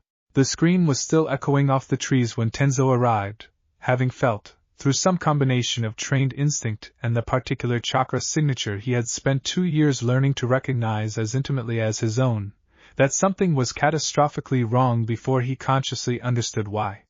He crossed the distance between the training ground and the path faster than either attacker anticipated, faster than either had planned for, and the fight that followed was brutally, mercifully short, Tenzo's own considerable skill overwhelming 2 men who had clearly expected an easy, undefended target, and found instead a furious ANBU operative between them and their objective within seconds of the alarm being raised.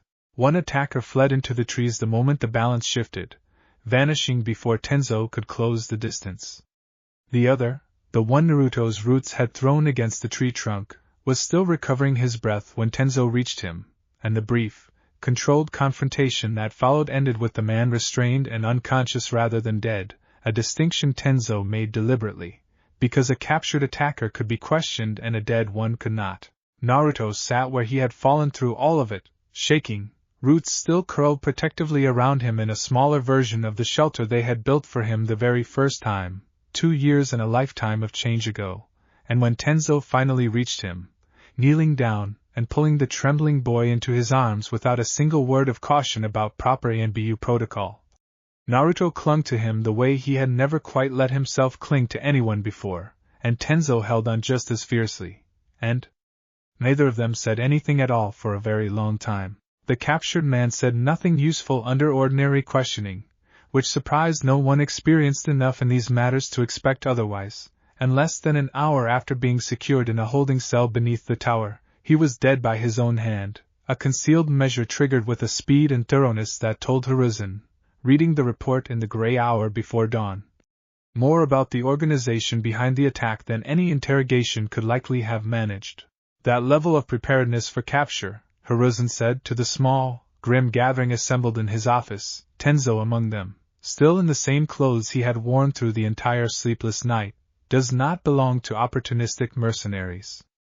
That belongs to an organization with resources, discipline, and a very specific understanding of what information they could not afford to let fall into our hands. Orochimaru, Tenzo said flat, no longer bothering with the careful hedging he had used weeks earlier when the possibility was only a suspicion built on a single note. It has to be. The note. The surveillance. This. It's a pattern, and it's been building for months. Hiruzen did not argue the point, because he had already reached the same conclusion through his own long night of thought, and arguing against a conclusion he privately shared would have served no purpose beyond delaying the harder conversation that now had to follow. We cannot keep this from him any longer, Hiruzen said, and the weight in the statement was not about strategy.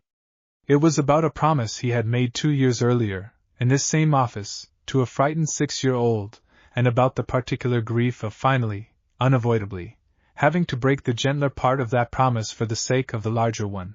Naruto was brought to the office later that morning, quiet and pale and still visibly shaken from the night before, and Hiruzen, setting aside every instinct that told him to soften the truth further, told him plainly what he had been protecting him from for the better part of 2 months. The note. The watcher outside the academy gate. The proposal Danzo had floated and Hiruzen had blocked. The near certainty, now, that a man named Orochimaru, once one of Konoha's own most brilliant shinobi before his defection years ago, had taken a dangerous and specific interest in exactly what Naruto carried. Naruto listened to all of it with a stillness that unsettled Hiruzen more than tears or anger would have, the particular careful stillness of a child absorbing something too large to fully process in the moment, and choosing, instead, to simply hold very still until he understood what shape it was going to take inside him. "Is that why you had guards watching me?" Naruto asked finally. "This whole time?" "Yes," Hiruzen said. "I am sorry I did not tell you sooner. I wanted to give you as much of an ordinary childhood as I could, for as long as I honestly believed I could manage it without putting you at greater risk by keeping you in the dark. I no longer believe that balance holds. I am sorry for that too." Naruto was quiet for a long moment, staring down at his own hands, the same hands that had grown a wall of roots strong enough to stop a trained attacker cold the night before, hands that had also, only weeks earlier, gently mended a small bird's broken wing. "What happens now?" he asked. "Now," Hiruzen said, "we take this seriously, together, without hiding it from you any longer. Your security will increase, visibly this time rather than quietly. Tenzo's training with you will shift to include real self-defense alongside the control work you've already mastered. And I am going to personally ensure that everyone in this village who needs to understand the seriousness of this threat, from my council down to your own academy instructors, understands it fully, so that no one is caught unprepared the way we very nearly were last night." "I'm scared," Naruto admitted quietly, the words costing him something visible to say out loud, an old habit of hiding fear finally cracking under the weight of a truth too large to carry silently any longer.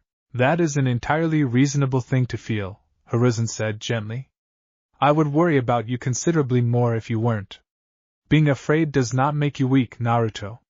What matters is what you do with the fear once you've felt it, and last night, facing something no 8-year-old should ever have had to face, you protected yourself, you called for help, and you survived. That is not nothing. That is, in fact, everything." Tenzo, standing quietly near the window through the entire exchange, crossed the room and knelt down to Naruto's level, the way he had on that very first day in this office 2 years earlier. "You're not facing this alone," he said. "Not for one single day of it. I promise you that." Naruto looked between the two of them, the old Hokage and the quiet mentor who had, together, built the closest thing to family he had ever known, and something in his frightened, exhausted face steadied, just slightly, around the certainty of that promise. He did not sleep well for several nights after, and Tenzo, who had quietly moved into the apartment 2 floors below Naruto's own for the foreseeable future under the polite fiction of a maintenance arrangement with the landlord, heard him some nights through the thin walls, restless, turning, occasionally crying out something wordless before falling back into an uneasy quiet. It was on the 4th night, unable to settle even after 2 hours of trying, that Naruto climbed out of bed and made his way down to the garden instead, sitting beneath the tree that had once been a struggling sapling watered with cooled noodle broth, now tall enough to cast real shade even under moonlight. He was not entirely surprised, a few minutes later, to hear Tenzo's quiet footsteps behind him and feel the older man settle onto the ground beside him without a word. "Can't sleep either?" Naruto asked. "Not particularly," Tenzo admitted. "Old habit. I don't sleep well for a while after a night like that one, even years later, even when it wasn't me the danger was aimed at." Naruto was quiet for a while, pulling his knees up to his chest, watching moonlight move through the tree's branches above them.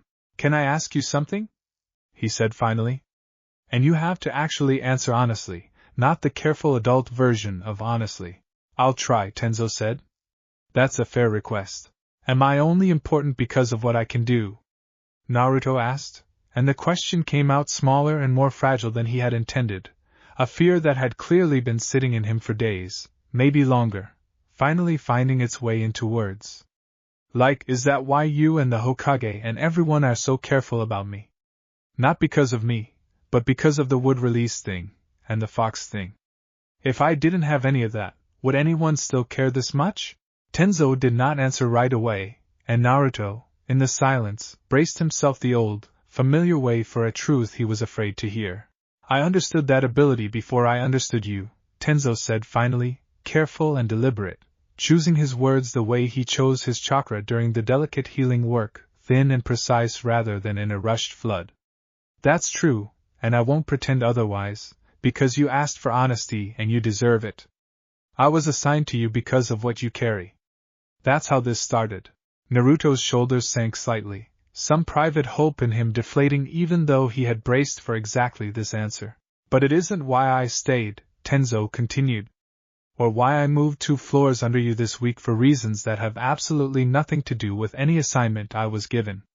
I stayed because you shared your favorite pinecone with me the very first day we met, the one with the scar on it, before you had any reason to trust me or any idea what I was actually there for. I stayed because you spent 2 weeks patiently healing a bird nobody else would have stopped for, and looked prouder of that than of anything you've ever grown. I stayed because when I found you shaking on that path 4 nights ago, the first thing you asked, once you could finally speak again, wasn't whether you were safe. It was whether the man you trapped in the roots was hurt too badly, because even terrified out of your mind, some part of you was still worried about causing harm you hadn't intended. Naruto looked up at him, eyes bright in the moonlight. The ability opened the door, Tenzo said. But you're the reason I walked through it, and kept coming back. That's the honest version. I hope it's a better answer than the fear you were bracing for. Naruto did not say anything for a long moment, but he leaned sideways, slowly, until his head rested against Tenzo's arm, and Tenzo, understanding the gesture for exactly what it was, stayed very still and let him. I don't want to just be the first Hokage's gift, Naruto said finally, quiet, half into the fabric of Tenzo's sleeve. That's what the note called me. Like that's all I am? You're not, Tenzo said. You never were. Whoever wrote that note doesn't know you at all, Naruto. Not the way the people who actually care about you do. Don't let a stranger's careless words define something a great many people already know is true.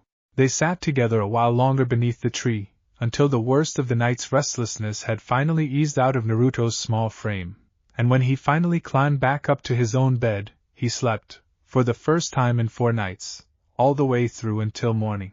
Word of the attack did not stay contained the way Hiruzen might once have tried to keep it, and this time he made no serious effort to smother it, having decided, in the days following, that a village kept partially informed was a village better positioned to help protect one of its own than a village kept entirely in the dark. The version that spread through Konoha's markets and tea houses over the following week was carefully shaped, details of the attacker's identity, and their possible connection to Orochimaru withheld for security reasons, but the core of it traveled honestly enough. A child had been targeted by outside agents for the rare and valuable ability he carried, had defended himself with remarkable courage, and had been saved, in the final moments, by the swift action of his mentor.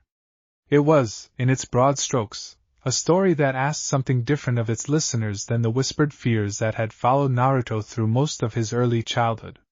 It asked them to see him not as a danger to be wary of, but as someone who had already, at 8 years old, endured more than most adults in the village ever would, and had come through it protecting others rather than harming them. Mrs. Aiko showed up at his apartment the morning after the story broke with a pot of soup she insisted he eat immediately, standing over him at his own small kitchen table with an expression that brooked no argument until he had finished the entire bowl. I've lived through 2 wars in this village, she told him, settling into the chair across from him once the soup was gone. I've seen what real threats to this place look like. What happened to you was not your fault, and anyone in this building who says otherwise will be having a considerably longer conversation with me than they'll enjoy.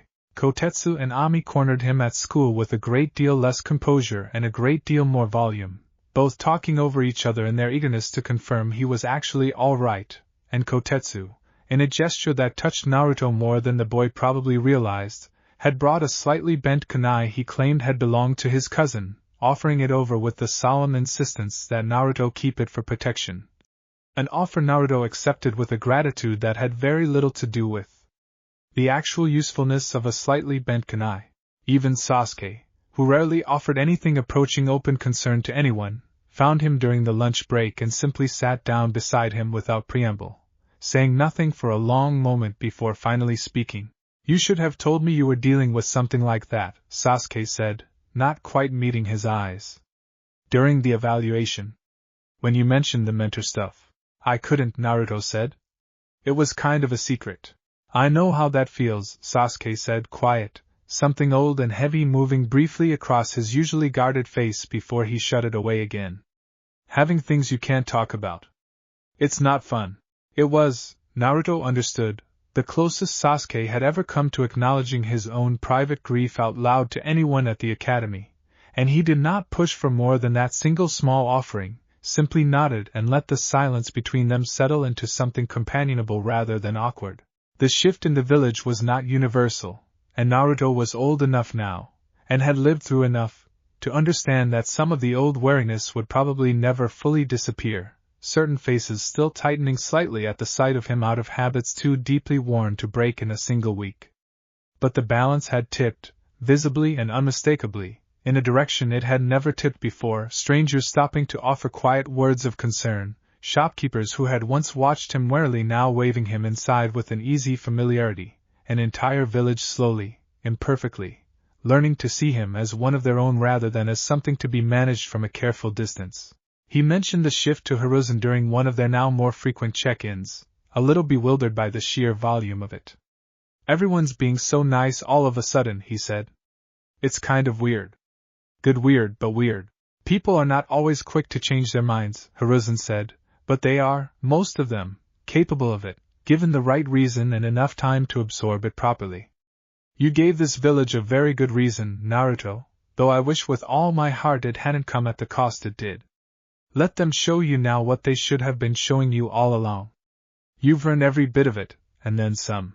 Naruto carried that thought with him through the rest of the winter, turning it over the way he turned over most things that mattered, slowly, thoroughly, until it settled into something solid enough to lean on. It did not erase the fear the attack had left behind, not entirely, and some nights still ended with him wide awake long past when the rest of the village had gone quiet. But the fear no longer stood alone the way it once might have. It stood now beside a garden full of things he had coaxed into growing, a mentor 2 floors below who would come running at the first sign of trouble, and a village that had finally, however imperfectly, begun to see him the way he had always quietly hoped someone eventually would. The defensive training Hiruzen had promised began in earnest the following week, folded into Naruto's existing sessions with Tenzo but expanded now to include a second instructor twice a week. A quiet, precise woman named Yugao whose specialty lay in exactly the kind of close-quarters combat a growing shinobi needed and whose patience with an eager but still developing 8-year-old proved considerably deeper than her stern reputation had led Naruto to expect. He learned to read an opponent's weight shift before a strike landed.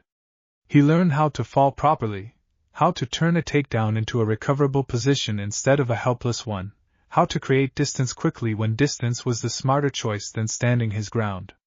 None of it replaced the wood-release training he continued with Tenzo, but it layered alongside it a second, more conventional set of tools he could reach for in situations where growing a wall of roots was either impossible or simply not the fastest answer available. Sasuke, unexpectedly, became part of that training almost by accident, when Irika, aware in general terms that Naruto's schedule had grown heavier without knowing the specifics, suggested pairing the two boys for supplementary sparring sessions after regular class hours, reasoning that Sasuke's discipline and Naruto's growing speed made for a productive match regardless of the exact reasons behind the arrangement. They met 3 afternoons a week in a quiet corner of the training yard, and what began as a simple continuation of their evaluation day rivalry slowly, steadily, became something closer to an actual friendship, built the way Naruto's friendships tended to be built, sideways, through shared effort rather than declared intention. "You've gotten better at reading my footwork," Sasuke observed, midway through a session, breathing hard after a match that had run considerably longer than most of their earlier bouts. "I've been doing extra training," Naruto admitted. "With someone new?" "Real defense stuff, not just the academy basics." Sasuke studied him for a moment, something calculating and curious in his dark eyes. "Because of what happened?" "Yeah," Naruto said, and did not elaborate further, because some things still needed to stay careful, but Sasuke, to his credit, did not push, only nodded slowly, as if filing the confirmation away alongside everything else he had quietly gathered about the strange, complicated boy he had somehow, without quite meaning to, started to consider a friend. My brother used to train with me, Sasuke said, unprompted, quiet in a way that made Naruto go very still, sensing without being told that this was a door rarely opened. Before. He was really good. Better than anyone else in the clan, even the adults said so. Before what? Naruto asked gently, careful not to push too hard against something so obviously fragile. Sasuke's jaw tightened. Doesn't matter. It's in the past. Naruto did not press further, understanding, from his own hard-won experience, that some doors opened only a crack at a time and closed again the moment too much weight leaned against them. He simply nodded, and let the silence settle, and after a moment Sasuke continued anyway, in the halting way of someone who had clearly never said any of it out loud before and was testing, cautiously, whether the words would survive being spoken. I don't really talk to people about it, Sasuke said. Most people either feel sorry for me or want something from me because of my clan name. You're kind of the first person who's just, I don't know, around, without wanting anything. I get that, Naruto said simply. People wanting things from you instead of just wanting you. That's kind of my whole life too, lately, if I'm honest. It's nice having someone who isn't like that. Sasuke looked at him for a long moment, something in his carefully guarded expression loosening, just slightly, into something that might, in a less careful boy, have qualified as genuine warmth. Yeah, he said. It is. They did not become the kind of friends who talked constantly, or shared every secret, or filled every silence with easy conversation. But something had shifted between them in that quiet afternoon exchange, a foundation laid that would, Naruto suspected without fully understanding why he suspected it, prove considerably more durable than either of them yet realized, built as it was on the rare, valuable understanding of two boys who had both learned, far too young, exactly what it felt like to be defined by something larger than themselves and had found in each other someone who simply refused to see them that way. Winter arrived properly in early December, frost silvering the garden each morning and the great tree that had once been a struggling sapling standing bare-branched and patient against the pale sky, and it was on one of those cold, clear mornings that Tenzo decided Naruto was finally ready to attempt something they had been building toward, carefully and deliberately, for the better part of 3 months. A full-grown tree, Tenzo said, as they stood together at the edge of the training ground, breath fogging in the cold air. Not a branch. Not a staircase built in an emergency. A complete, deliberate, controlled tree, grown from nothing to full height in a single sustained effort. Hashirama could grow forests in minutes. I'm not asking for a forest. I'm asking for one tree, done properly, done calmly, without fear or urgency driving it. That's the real test of everything we've built together these past 3 years. Naruto studied the empty patch of frozen ground in front of him, feeling the familiar warm current settle beneath his ribs, steadier now than it had ever been. 3 years of patient work behind every breath he drew before beginning. He knelt, pressed both palms flat against the cold earth, and let the chakra flow, not in the desperate flood of that very first night, not in the urgent burst of the fire, not even in the careful trickle of the healing work, but in something new, something that drew on all three at once and balanced them, patient and powerful in equal measure.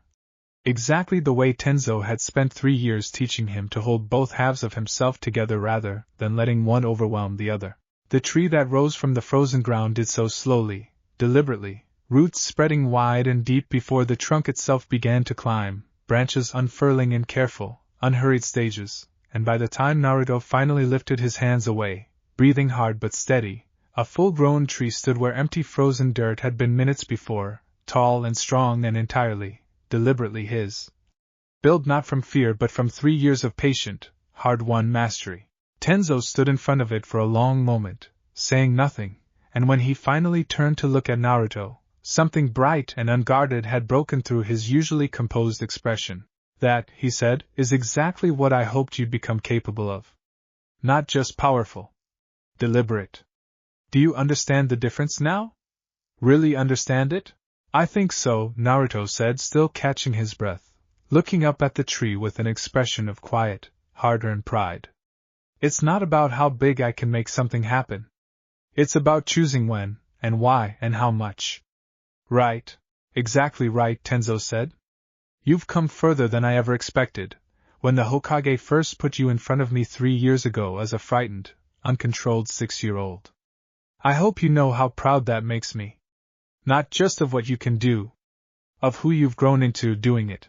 Naruto smiled at that, wide and genuine, and the two of them sat together beneath the new tree's bare branches as the winter afternoon light slid slowly toward evening, comfortable in the particular quiet of two people who had built, across 3 difficult and remarkable years, something considerably stronger than either of them had dared to hope for at the start.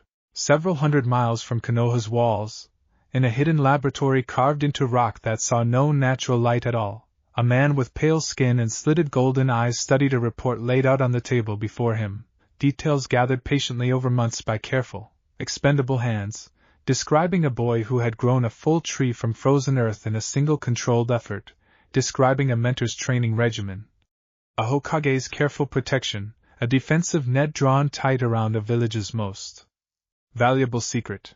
He read the report twice, unhurried, the way he read everything, patience being, of all his considerable qualities, the one he trusted most completely, and when he finally set it aside, a slow, private smile crossed his face, the particular smile of a man who did not experience failure as an ending, only ever as a delay. 3 years, he said, to the empty room, to no one who needed to hear it but himself. Konoha thinks 3 years of careful guarding has kept him safe. It has only ever bought him time to grow into something considerably more interesting to study. He rose from the table, moved toward the deeper dark of the laboratory beyond it, already composing, in the patient, methodical corridors of his mind, the next careful move in a game he had no intention of losing simply because the opening moves had failed. Somewhere far above him, in a village slowly learning to love a boy it had once feared, Naruto Uzumaki sat beneath a tree of his own making, entirely unaware that the true test of everything he had built was still, patiently, waiting for him, somewhere further down the road than even the most careful of his guardians could yet see. Spring returned to Konoha the way it always did, unhurried and thorough, and with it came the particular restlessness that settled over the academy's oldest students every year around this time, a shared awareness that graduation was no longer a distant abstraction but a date now close enough to count down toward on 2 hands. Naruto was 9.5, tall enough that Mrs. Aiko had started grumbling good-naturedly about needing a taller chair to properly supervise the garden, and steady enough, in ways that went considerably deeper than height, that even Hiruzen had begun to let a little more of his old, easy warmth show through the careful vigilance that had defined the past 1.5 years. The security around him had not eased, exactly, but it had settled into something less visibly urgent, a practice routine rather than a raw wound. 2A and B rotated through discreet coverage during academy hours. Tenzo still lived 2 floors below, and their evening training sessions had folded seamlessly into ordinary life, less a guarded secret now and more simply a known and accepted part of who Naruto was, a mentor and student working steadily toward a mastery that no longer needed to hide itself quite so carefully behind closed doors. No further attempts had come since the ambush on the forest path. No further notes had appeared tucked into fences. It should, by any reasonable measure, have felt like relief, and in part it did, but Hiruzen, reading the quiet intelligence reports that crossed his desk each week, recognized the shape of the silence for what it more likely was rather than what it comforted people to believe it was. Orochimaru does not lose interest, he told Tenzo, during one of their now regular private briefings, the two of them alone in the tower office with the spring evening light slanting gold through the windows. He recalculates. 1.5 years of quiet almost certainly means 1.5 years of patient repositioning, not abandonment. You think he's planning something closer to home this time, Tenzo said. It was not quite a question. I think a man who has already tried surveillance, tried a formal proposal through Danzo's channels, and tried a direct extraction attempt, all of which failed, is not the kind of man who simply gives up on a prize he considers valuable, Hiruzen said. I think his next approach will be considerably more patient, and considerably harder to see coming, because he will have learned, by now, exactly what did not work, and adjusted accordingly. It was, in its own way, a burden Hiruzen carried mostly alone, unwilling to hand the weight of that particular worry to a boy who had already spent a year and a half learning to live bravely alongside a threat he could not fully control. Naruto knew the danger existed. He no longer needed to know every fresh anxious calculation that accompanied it.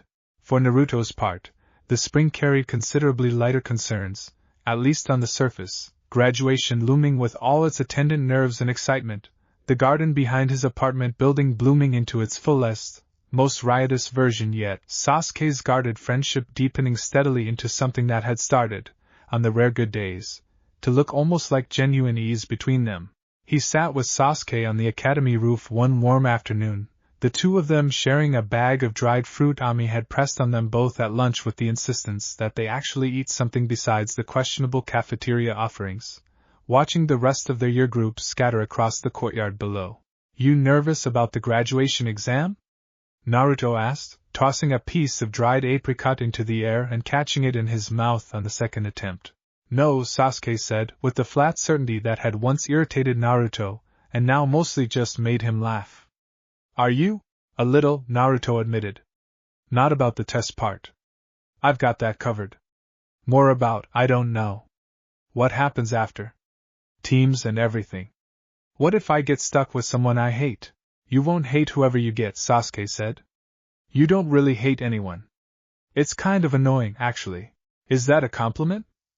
"Don't make it weird," Sasuke said, but there was, underneath the flat delivery, the faint ghost of something that might have been fondness, and Naruto grinned at him, wide and easy, feeling, in that ordinary rooftop moment, further from the frightened 6-year-old in the alley than he had ever felt before, and blissfully unaware of how carefully, patiently, and precisely his continued safety was still being managed by the people who loved him.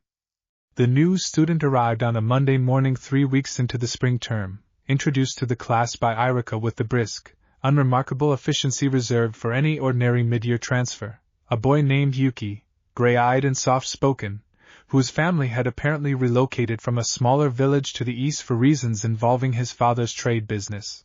He was, on every visible surface, an entirely ordinary addition to the class, quiet, polite, competent enough at the academy's standard exercises without drawing particular attention to himself in either direction. He gravitated, in the first days, toward the quieter corners of the classroom, ate lunch alone more often than not, and answered questions when asked with a careful, measured politeness that read, to most of his new classmates, as simple shyness in an unfamiliar place. Naruto, who remembered with total clarity what it felt like to be the outsider nobody quite knew how to approach, made a point of including him within the first week, the same instinctive, unforced kindness that had once slowly won Sasuke over now extended toward this new quiet boy without a second thought. "You're pretty good with the target drills," Naruto told him, after a lunch period spent practicing accuracy throws together at Naruto's own suggestion. "Better than I was when I started, that's for sure." "Thanks," Yuki said, with a small, careful smile. "It's easier when someone actually bothers to show you how instead of just watching you fail at it." It was Sasuke, watching from a short distance with the particular narrow attention he reserved for things that did not sit quite right with him, who first mentioned the small inconsistency to Naruto a week later. "He said his family moved because of trade routes," Sasuke said low, as the two of them walked home together after a sparring session. "But he handles a kunai like someone who's had actual combat training, not just merchant family self-defense basics. And yesterday, during the chakra control exercise, I watched him hold back. On purpose. Like he didn't want anyone to see what he could actually do." Naruto frowned, turning the observation over. "Maybe he's just shy about showing off. Some people are like that." "Maybe," Sasuke said, unconvinced. "I still think you should be careful. Given everything." Naruto did not dismiss the warning outright, because 2 years of hard lessons had taught him not to dismiss careful observations from people who had earned his trust, but he also found himself reluctant to let suspicion curdle what had felt, so far, like an easy and genuine new friendship, one more piece of the ordinary childhood he had fought so hard to claim for himself. He mentioned it to Tenzo that evening anyway, half expecting to be told he was overthinking a shy new classmate, and was surprised instead by how quickly Tenzo's expression sharpened into something focused and serious. "Describe him to me again," Tenzo said. "Everything you can remember. Height, mannerisms, anything about his chakra signature you might have noticed, even something that seemed unremarkable at the time." Naruto did his best, unsettled now by how carefully Tenzo was listening, and when he finished, Tenzo sat quietly for a long moment before speaking again. "I'm not going to alarm you over incomplete information," he said finally, "but I want you to trust Sasuke's instincts on this one, at least until we've had a chance to look into it properly ourselves. Keep being kind to him, if that's genuinely who you are, but don't share anything about your training, your schedule outside school, or anything involving your ability. Can you do that?" "You think he's one of them," Naruto said quietly. It was not really a question. "I think it's possible," Tenzo said. "And after the last time we assumed the best and were wrong, I'd rather investigate carefully now than regret not investigating at all later. That doesn't mean condemning a child on suspicion alone. It means being appropriately careful while we find out the truth." Naruto nodded, some of the easy lightness of the past week settling, quietly, into a more familiar and unwelcome wariness, and he walked the rest of the way home turning the question over and over, hoping, with a fierceness that surprised him, that Sasuke's instincts and Tenzo's caution would turn out, this once, to be wrong. The investigation Hiruzen authorized moved with a deliberate quiet that left no trace visible to the boy at its center, a careful unraveling of a story that had been constructed, as it turned out, with considerably more skill than most academy transfer paperwork ever received. The trade business Yuki's father supposedly ran did exist, a modest but genuine trading house operating out of a smaller village to the east, exactly as claimed, complete with records, tax filings, and a handful of long-standing business relationships that checked out under scrutiny. It was, Tenzo reported to Hiruzen after the first week of quiet inquiry, an unusually thorough cover, the kind that took real resources and real patience to establish rather than throw together hastily. "That level of preparation doesn't belong to an opportunistic operation," Tenzo said. "It belongs to someone willing to build an entire false life months, maybe years, in advance, purely on the chance it might eventually be useful. Which is exactly the kind of patience I warned you Orochimaru would bring to his next attempt," Hiruzen said, grim satisfaction mixed uncomfortably with the weight of having his own prediction confirmed. "Have we identified whether the boy himself is aware of his role in this, or simply a pawn placed here without his own knowledge?" That question proved considerably harder to answer, and it was Tenzo himself, watching from a discreet distance over the following days, who finally observed the detail that tipped the balance of the investigation from suspicion into something closer to certainty.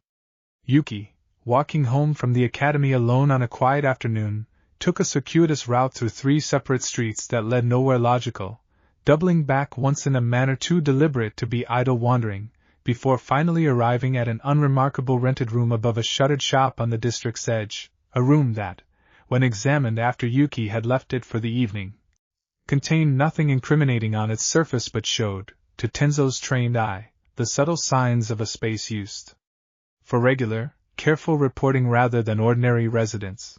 A single loose floorboard yielded, upon careful inspection, a small hollow space, empty at the time of discovery but showing clear signs of recent, repeated use, exactly the kind of dead drop a trained handler might arrange for a young operative to leave reports without ever making direct contact with a courier. "He's not simply a pawn placed here unknowingly," Hiruzen said, once the full report reached him. "This is active operational behavior. Careful, discipline, considerably beyond what an unwitting child would manage without guidance and training. Which raises an uncomfortable question," Tenzo said. "How old is he, actually, and how long has he been trained for exactly this kind of work?" It was a question that troubled Hiruzen more than he let show in his careful, measured response, the particular old grief of a man who had spent decades watching children shaped into weapons by people who valued their usefulness over their childhoods, a grief that reached uncomfortably close to home given who else in his care had so narrowly avoided precisely that fate. "I want him watched more closely," Hiruzen said. "Not confronted." "Not yet." If we move against him directly without understanding the full scope of what he's reporting and to whom, we risk losing whatever thread might lead us back toward the larger network behind him. But I also want a plan in place, ready to act the moment we determine he poses an immediate risk to Naruto rather than simply an ongoing intelligence-gathering presence. Tenzo nodded, already turning the operational details over in his mind, and it was in that careful, cautious planning session, stretching late into the evening, that the shape of what would eventually become a controlled trap first began to take form, a plan neither of them yet fully trusted but one that both recognized, with the particular weary clarity of people who had already been surprised too many times by patience they had underestimated, might prove the only way to finally draw Orochimaru's network fully into the light. Unaware of the quiet machinery now turning carefully around him, Naruto continued through the following weeks in the rhythm that had become, over 3 years, almost entirely ordinary to him: academy classes in the mornings, sparring with Sasuke most afternoons, and training with Tenzo 3 evenings a week, though the content of those evening sessions had begun, recently, to stretch beyond anything either of them had previously attempted. Would release as a combination technique, Tenzo reminded him, on an afternoon when the spring air still held a lingering chill despite the calendar's insistence otherwise. Earth and water balanced. Most people who wield it never bother separating the two elements out again once they've learned to fuse them, because why would they, when the fused version does so much more? But understanding the individual pieces makes you considerably more versatile than only understanding the whole. He spent the following weeks walking Naruto through each element in isolation, patient earth manipulation exercises that had nothing to do with growing living things at all, simple manipulation of stone and packed soil, followed by water control drawn from the small stream that ran along the training ground's edge, cold and slippery and considerably harder to hold steady than either of them expected. Naruto struggled with the water work more than he had struggled with almost anything since his very first uncertain attempts that would release itself, a frustration that showed plainly on his face during a session that had already run through 4 failed attempts to hold a simple sphere of water steady in the air above his palm. "I don't get it," he said, watching the 4th attempt collapse back into the stream with an irritated splash. "The wood stuff always just felt right, like it already knew what to do. This feels like fighting against something that doesn't want to cooperate." "That's because it doesn't, in a sense," Tenzo said. "Water doesn't want to hold a shape. It wants to flow, to find the lowest point, to spread out and settle. Making it hold the form you've chosen instead of the form it would naturally take requires a different kind of control than growing something living, which already wants to grow, already wants a shape, and mostly just needs guidance rather than outright insistence.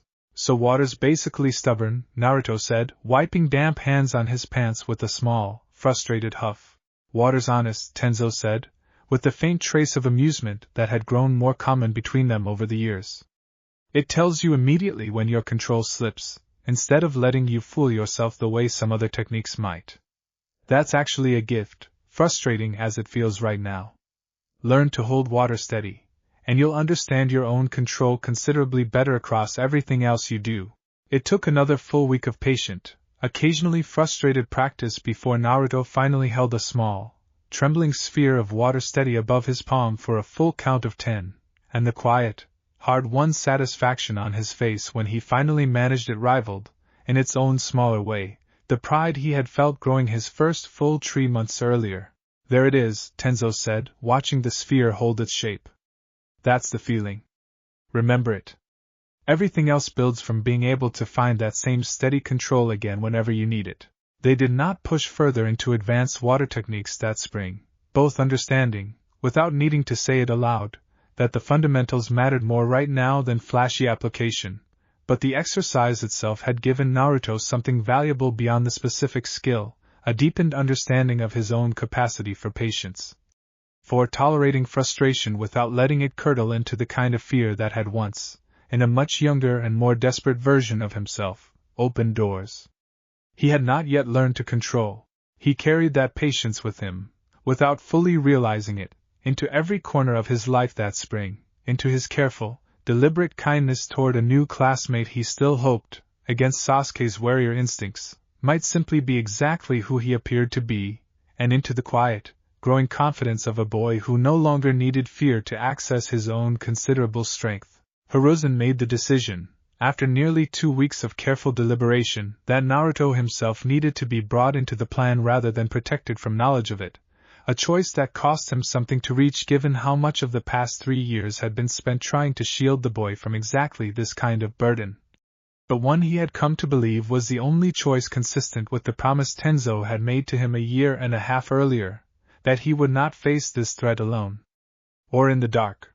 They met in the tower office on a quiet evening, Hiruzen, Tenzo, and Naruto together, the same configuration that had first come together nearly 3 years earlier over pinecones and careful introductions, though the boy who sat across from Hiruzen's desk now bore very little resemblance to the frightened 6-year-old of that first meeting. "We believe your new classmate Yuki is reporting information about you to an outside party," Hiruzen said plainly, no longer softening truths the way he once might have. "We do not yet know the full extent of that network, or how directly it connects back to Orochimaru, though the evidence strongly suggests it does. We have a plan that could help us find out, but it requires your knowledge and, if you're willing, your active participation, rather than simply your continued protection from a distance." Naruto listened, quiet and serious, in a way that made Hiruzen briefly, achingly aware of how much the boy had grown into precisely the kind of steady presence he had once only hoped to eventually see. "What kind of participation?" "A controlled piece of information," Tenzo explained. "Something that would seem valuable enough to report, but that we control entirely. A supposed training schedule change, a supposed vulnerability in your usual routine. If Yuki reports it, and someone acts on the false information, we'll be positioned to follow that action back toward whoever is actually receiving his reports, rather than only ever catching low-level operatives who know little enough to tell us nothing useful when captured." "You want to use me as bait," Naruto said. It was not an accusation, only a plain, clear statement of fact, and Hiruzen respected him too much, by now, to pretend otherwise. "Yes," Hiruzen said. "That is exactly what I am asking, and I want to be entirely honest with you about the risk involved before you agree to any part of it. This carries real danger. We will have considerably more protection in place than existed during the ambush on the forest path, positioned in advance rather than reacting after the fact, but I cannot promise you this will be without risk, and I will not pretend otherwise to secure your cooperation." Naruto was quiet for a long moment, turning the request over with the same careful, deliberate consideration he had learned to bring to every difficult thing in his life over the past 3 years. "If I say no," he said finally, "what happens?" "We continue watching Yuki and gathering what information we can through less direct means," Hiruzen said. "It will be slower. It may never fully expose the network behind him. And the surveillance and quiet danger surrounding you will likely continue indefinitely, because we will have removed our best available opportunity to end it more decisively." Naruto nodded slowly, absorbing that, and when he finally spoke again, his voice carried a steadiness that made both men across the desk from him feel, in different but equally profound ways, an old and complicated pride. "I'm tired of being protected without getting to actually do anything about it," he said. "I get why you didn't want to ask me before. I probably wasn't ready before. But I'm not 6 anymore. If there's a way to actually end this instead of just surviving it over and over, I want to help. I trust you both to keep it as safe as it can be." "It will not be entirely safe," Tenzo said gently, needing him to hear that clearly one more time before anything moved forward. "I want you to understand that fully before you commit to this." "I understand," Naruto said. "I'm still saying yes." Hiruzen studied him for a long moment, the particular weighing look of a leader measuring a difficult decision against the person it would fall hardest on, and then nodded, slowly, something resolved and a little sorrowful settling into his weathered face. "Then we begin planning properly tomorrow," he said. "Every detail. Every contingency. I intend for this to work exactly as carefully as 3 years of protecting you has already taught me to be." The false information moved through carefully constructed channels over the following days, planted with the particular patience Hiruzen had insisted the entire operation be built around, nothing rushed, nothing that would read as suspiciously convenient to eyes trained to notice exactly that kind of tell. Naruto mentioned, in what appeared to be an entirely offhand conversation with Yuki during a shared lunch period, that his evening training schedule was shifting for the next several weeks, an early session on Thursdays instead of the usual later slot, because Tenzo had picked up additional ANBU duty that conflicted with their normal timing. It was a small, unremarkable detail, exactly the kind of logistics update a genuine friend might casually share without a second thought, and Naruto delivered it with a naturalness that surprised even Tenzo when he reviewed the details afterward. 3 years of learning to carry difficult truths carefully having apparently taught the boy considerably more about controlled honesty than either of them had fully appreciated until this moment demanded it of him.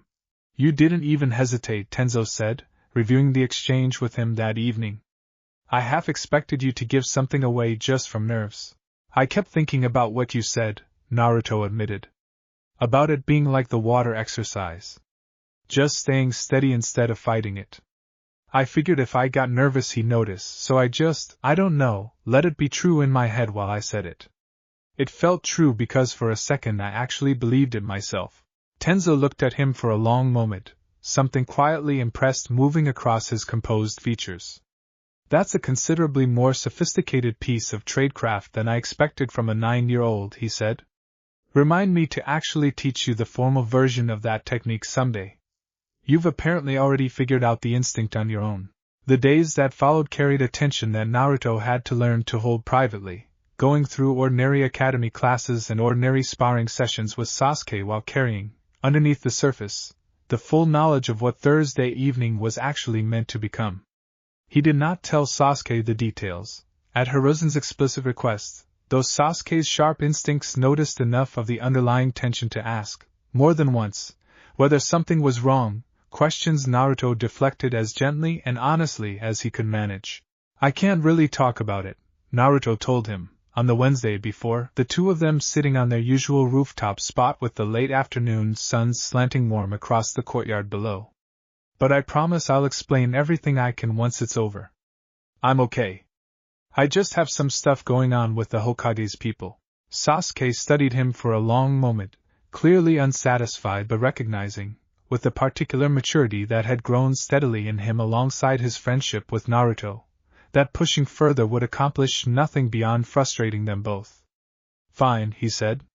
But if you need backup for anything, actual backup, not just talking about it after, you come to me. I mean it. I know, Naruto said, and meant the gratitude behind it more than the casual words fully conveyed. Thanks. Thursday arrived with the particular slow, heavy quality that difficult days sometimes carry, the ordinary hours of academy classes stretching longer than usual under the weight of what waited at their end, and by the time the final bell rang, Naruto's stomach had settled into a tight, familiar knot that reminded him, uncomfortably, of the fear from that path in the woods 1.5 years earlier, though this time, at least, he walked toward it knowing exactly what waited on the other side. Surrounded by careful, deliberate protection rather than caught entirely unaware. He met Tenzo at the training ground gate at the appointed hour, and neither of them said much as they walked toward the quiet, secluded stretch of forest that had been chosen, weeks in advance, as the site where the false schedule would place him, alone and apparently vulnerable, for exactly as long as it would take for whoever came looking to reveal themselves fully. Positions are already set, Tenzo said quietly, as they walked. You won't see them. That's the point. But they're there, and they're ready, and the moment anything moves against you, they move faster. Naruto nodded, feeling the familiar warm current settle beneath his ribs, steadier now than fear had ever made it, and walked the final stretch of path alone, exactly as the false schedule had promised he would. The forest clearing sat quiet and unremarkable in the late afternoon light, ordinary birdsong drifting through the canopy overhead, and Naruto forced himself to move through the motions of an ordinary solitary training session, practicing the same small control branches and root patterns Tenzo had drilled into him over 3 years. Giving no visible sign that he understood every movement of the surrounding forest was being watched by considerably more eyes than the ordinary silence suggested. The wait stretched almost 40 minutes before the first sign came, a subtle shift in the quality of the silence itself, birdsong falling quiet in a widening radius that Naruto had learned, through months of careful training, to recognize as a warning rather than coincidence.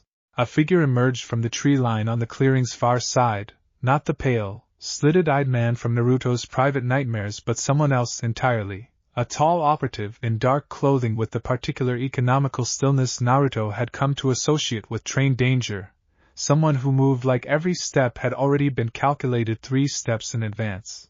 "You're alone," the man said, studying Naruto with a clinical assessment that made the boy's skin crawl despite 3 years of training that had, in theory, prepared him to hold steady against exactly this kind of scrutiny. Convenient. Almost too convenient, one might think. Naruto kept his expression carefully uncertain, the practiced uncertainty of a boy caught off guard rather than one waiting, deliberately, for exactly this confrontation. "Who are you?" "Someone with considerable professional interest in what you're capable of," the man said, closing the distance between them with unhurried, deliberate steps. "My employer has been patient long enough. I'm afraid patience has its limits, and mine, today, has reached its own particular end." He moved fast when the attack finally came, faster than the 2 men on the forest path a year and a half earlier had moved, and Naruto, despite months of preparation and the certain knowledge that help waited hidden all around him, felt his pulse spike with a fear that no amount of training could entirely erase, old instinct and new discipline colliding in the single desperate heartbeat before his body answered on its own. Roots erupted from the clearing floor exactly where Tenzo had drilled him to place them, not the wild, uncontrolled flood of his earliest fear response but something deliberate now, precise, a defensive lattice thrown up between himself and the incoming attacker with a speed born of genuine mastery rather than desperate instinct alone.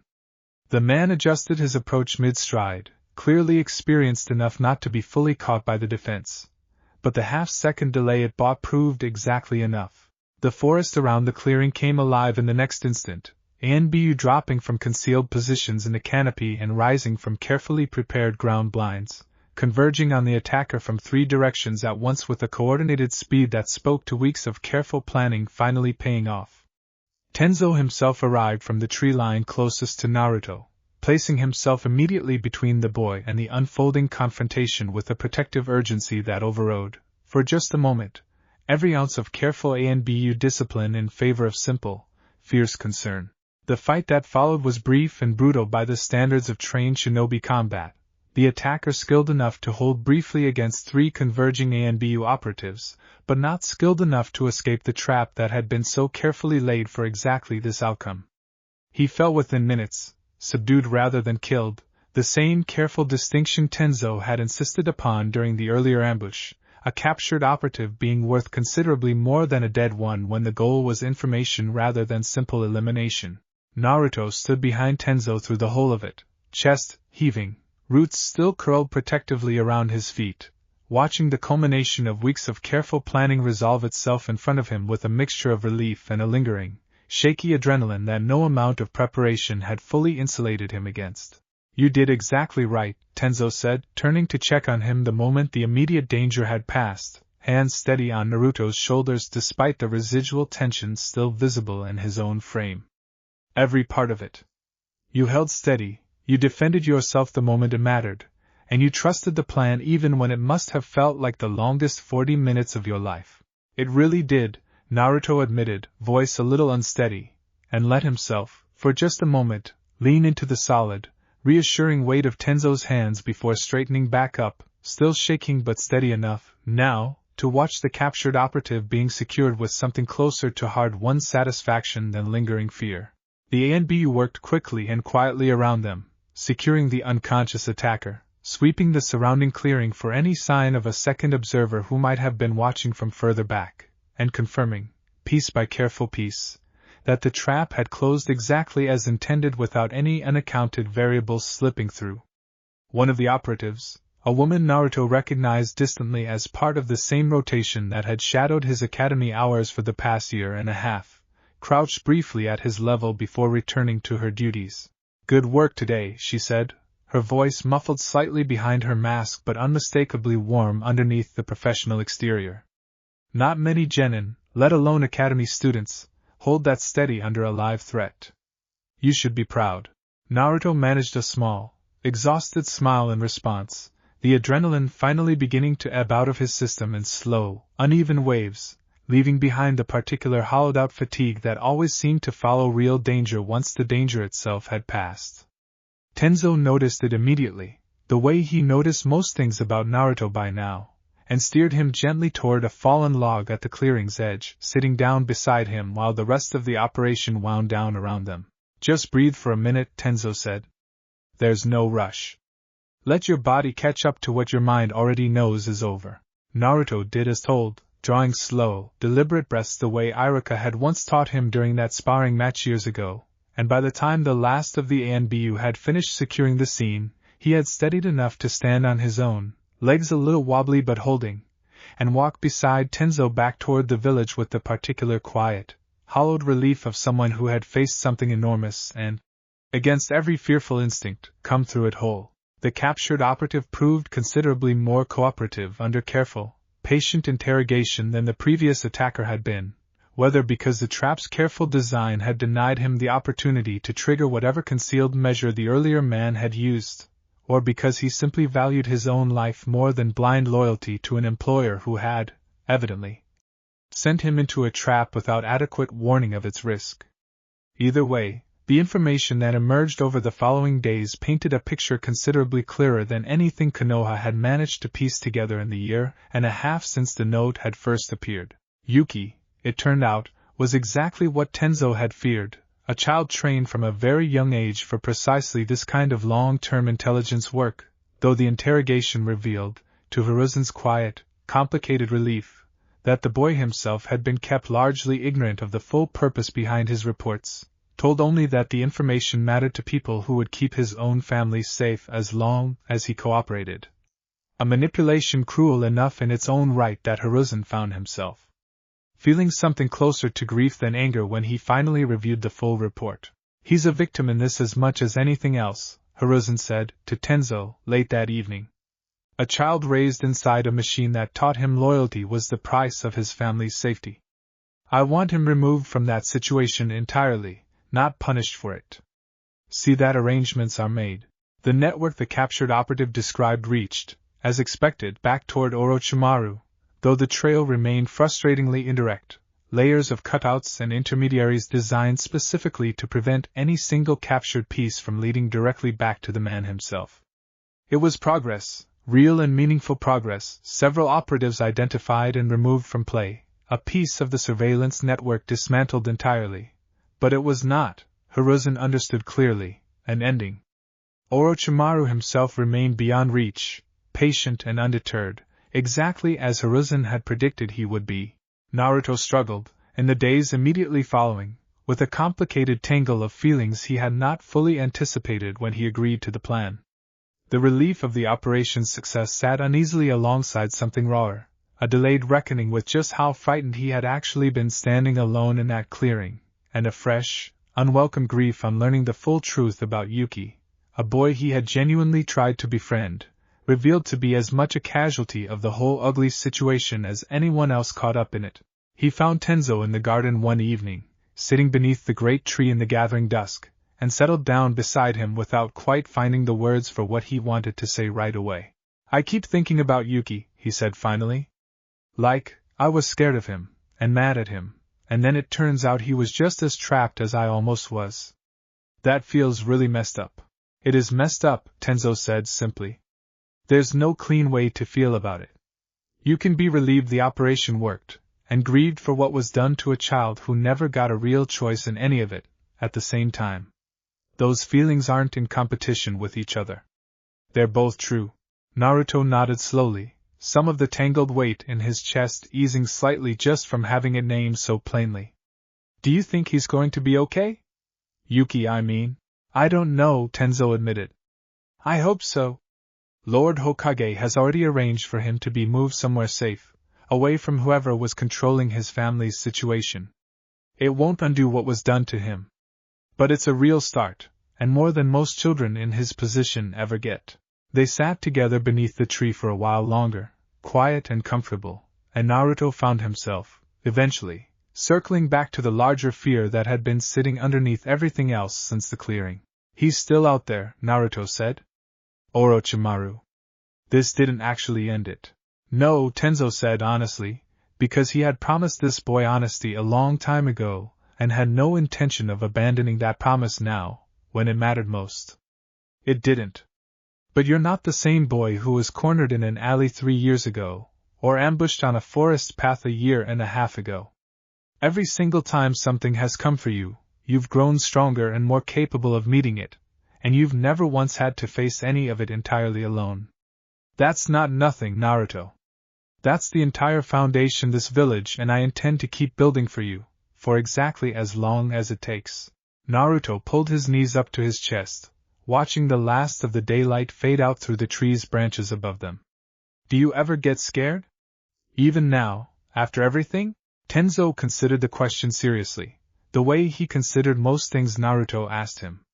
All the time, he admitted.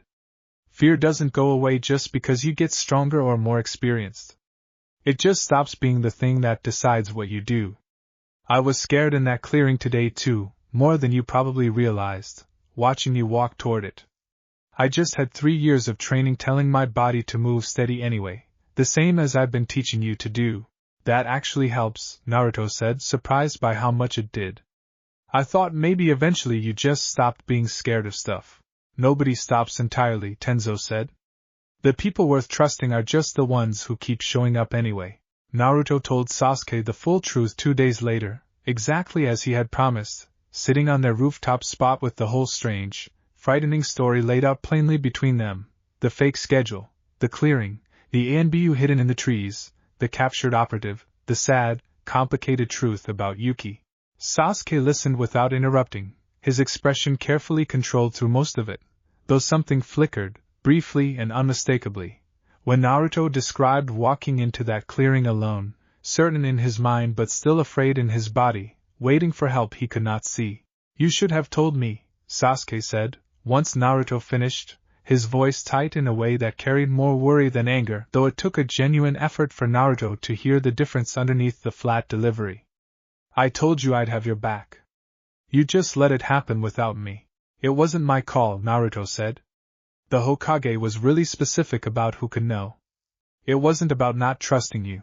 Sasuke was quiet for a long moment, jaw tight, clearly working through something more complicated than simple frustration at being excluded. I get it, he said finally. I still don't have to like it. You don't have to like it, Naruto agreed. I wouldn't like it either, if it was the other way around. They sat together in silence for a while after that, and it was Sasuke, unexpectedly, who finally broke it. For what it's worth, he said, I'm glad you're okay. I don't say stuff like that a lot. But I mean it. I know, Naruto said, and bumped his shoulder gently against Sasuke's, a small, wordless gesture that had become, over the past year, their particular shorthand for feelings neither of them fully had the vocabulary to say out loud yet, and Sasuke, after a beat, bumped back. The rest of the spring term settled into something calmer after that, the immediate danger dismantled if not entirely eliminated, and Naruto found himself, for the first time in longer than he could clearly remember, able to simply enjoy the ordinary rhythms of academy life without the constant undercurrent of careful watchfulness that had shaped so much of the past year and a half. He grew closer, in those calmer weeks, to a few more classmates beyond his existing small circle, including a quiet, earnest girl named Sakura who sat 2 rows ahead of him and had, until recently, mostly been known to Naruto as the girl who occasionally corrected Iruka's history lessons with impressively specific detail pulled from books well beyond the assigned reading. She caught him practicing chakra control alone during a free period one afternoon, watched for a moment with open curiosity, and finally worked up the nerve to ask if she could watch properly instead of pretending not to be interested. You're really precise, she said, after watching him hold a series of small, controlled shapes steady for several minutes. I've been struggling with the basic exercises. Would you mind showing me what you're doing differently? Naruto, who had spent 3 years learning what it meant to be shown patient kindness by people who had no obligation to offer it, found himself more than willing to pass a little of that same patience forward, and spent the rest of the free period walking Sakura through the small, careful adjustments that had taken him years of dedicated practice to internalize. You're a good teacher, Sakura told him afterward, genuinely surprised by her own quick improvement. I didn't expect that. Had a good teacher myself, Naruto said, thinking, briefly and warmly, of pine cones and patient afternoons and a mentor who had taught him, above everything else, that power meant very little without the patience to wield it kindly. Guess it rubs off. They fell into an easy routine after that, meeting during free periods a few times a week, Sakura sharp and studious in ways that complemented Naruto's more instinctive, feel-first approach to chakra work, and Naruto found himself, more than once, genuinely impressed by the sheer breadth of what she had taught herself simply by reading everything the Academy Library had to offer on any subject that caught her interest. "How do you even remember half of this stuff?" he asked one afternoon, watching her recite the full lineage of the second Hokage's water techniques without once consulting her notes. "I just like knowing things," Sakura said, a little self-conscious about the admission, as though she expected it to be mocked the way it sometimes was by classmates less patient than Naruto had learned to be. "It makes me feel like I actually belong here, even though I don't come from a clan or anything special. Like the knowing is its own kind of strength." "It is," Naruto said, without a second's hesitation, and meant it fully. "Trust me, I know a thing or two about needing your own kind of strength when you don't start out with the obvious kind. Yours is just as real as anybody's clan techniques." Sakura looked at him for a long moment, something warm and grateful passing across her face, and from that afternoon on, their friendship carried a slightly different weight, less about simple study partnership and more about the particular, valuable understanding of two people who had both had to build their own confidence from the ground up rather than inheriting it ready-made. It was, in its small unremarkable way, exactly the kind of ordinary childhood moment that the past year and a half had so often threatened to steal from him entirely, and Naruto, walking home that evening past a garden in full spring bloom and a tree that had once been a struggling sapling, allowed himself, fully and without reservation, to simply enjoy it. The final weeks before graduation arrived with the particular compressed intensity that academy years always seemed to save for their endings. A rush of review sessions and practice examinations and the low, constant hum of 40 students all quietly, individually terrified of falling short at the very last hurdle. Iruka ran the class through every fundamental technique with a thoroughness that left no room for shortcuts, the henge, the substitution, the basic clone technique that had, for as long as anyone could remember, served as the single most common stumbling block on graduation day, tripping up otherwise capable students who simply could not quite master the precise chakra control the technique demanded. Naruto approached the review sessions with a calm, methodical confidence that surprised even himself when he stopped to notice it, a far cry from the anxious, uncertain boy who had walked through the academy gates for the first time nearly 3 years earlier. The years of patient, careful chakra control training with Tenzo, refined further through the delicate water exercises of the past several months, had given him a level of precision that made even the notoriously finicky basic clone technique feel, if not effortless, at least entirely manageable. "You've gotten really steady," Iruka observed, watching him produce 3 clean clones in a row during a practice session, none of them showing the pale, sickly quality that plagued so many of his classmates' early attempts. "I remember when you first started here. You had potential, but it was raw. This is different. This is real mastery." "Had a lot of practice," Naruto said, with the particular modest understatement he had learned, over the years, to apply to exactly how much extra training actually sat behind his steady progress. Sasuke, competitive as ever but no longer carrying the sharp edges that had once made every comparison between them feel like a contest with real stakes attached, simply nodded approvingly from across the practice yard, offering a small, genuine thumbs up that would have seemed entirely out of character for the guarded boy Naruto had first met 3 years earlier. The written portion of the exam, covering village history, chakra theory, and basic tactical principles, worried Naruto considerably more than the practical demonstrations, a lingering echo of years spent without the kind of stable, encouraging home environment that made structured study easy to prioritize. He tackled it the same patient way he had learned to tackle everything difficult in his life, breaking the material into smaller, manageable pieces and working through them steadily with Sakura, who had become, over the spring term, something between a study partner and a genuine friend, the two of them quizzing each other on village history in the academy courtyard most afternoons in the final stretch before the exam. "You're better at this than you give yourself credit for," Sakura told him, after he correctly answered a particularly obscure question about the founding treaties between Konoha and its allied villages. You just need to trust that you actually know the material instead of assuming you're going to blank. Old habit, Naruto admitted. Spent a lot of years assuming things wouldn't go well for me. Hard to unlearn all the way, even when stuff's actually going okay now. Well, I think you're going to do great, Sakura said, with the plain, unhedged confidence that had become, over their weeks of studying together, one of the things Naruto appreciated most about her. And if you don't believe me, believe the fact that you've basically been teaching half the class chakra control tricks for the past month. That's not exactly the resume of someone who's going to struggle. Naruto smiled at that, something warm and steady settling in his chest, and found himself, in the final days before the exam, less anxious than he had expected to be, buoyed by 3 years of hard-won growth and a small, steady circle of people who had, each in their own way, helped carry him toward exactly this moment.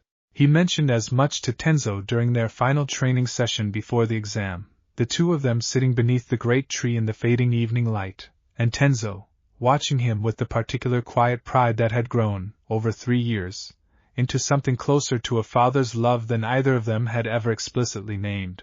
You've earned every bit of this confidence, Tenzo said. Whatever happens on the exam itself, I want you to know that the boy who's about to walk in there is nothing like the frightened child I first met. You've built something real, Naruto. Don't let a single test make you forget that, whatever the result.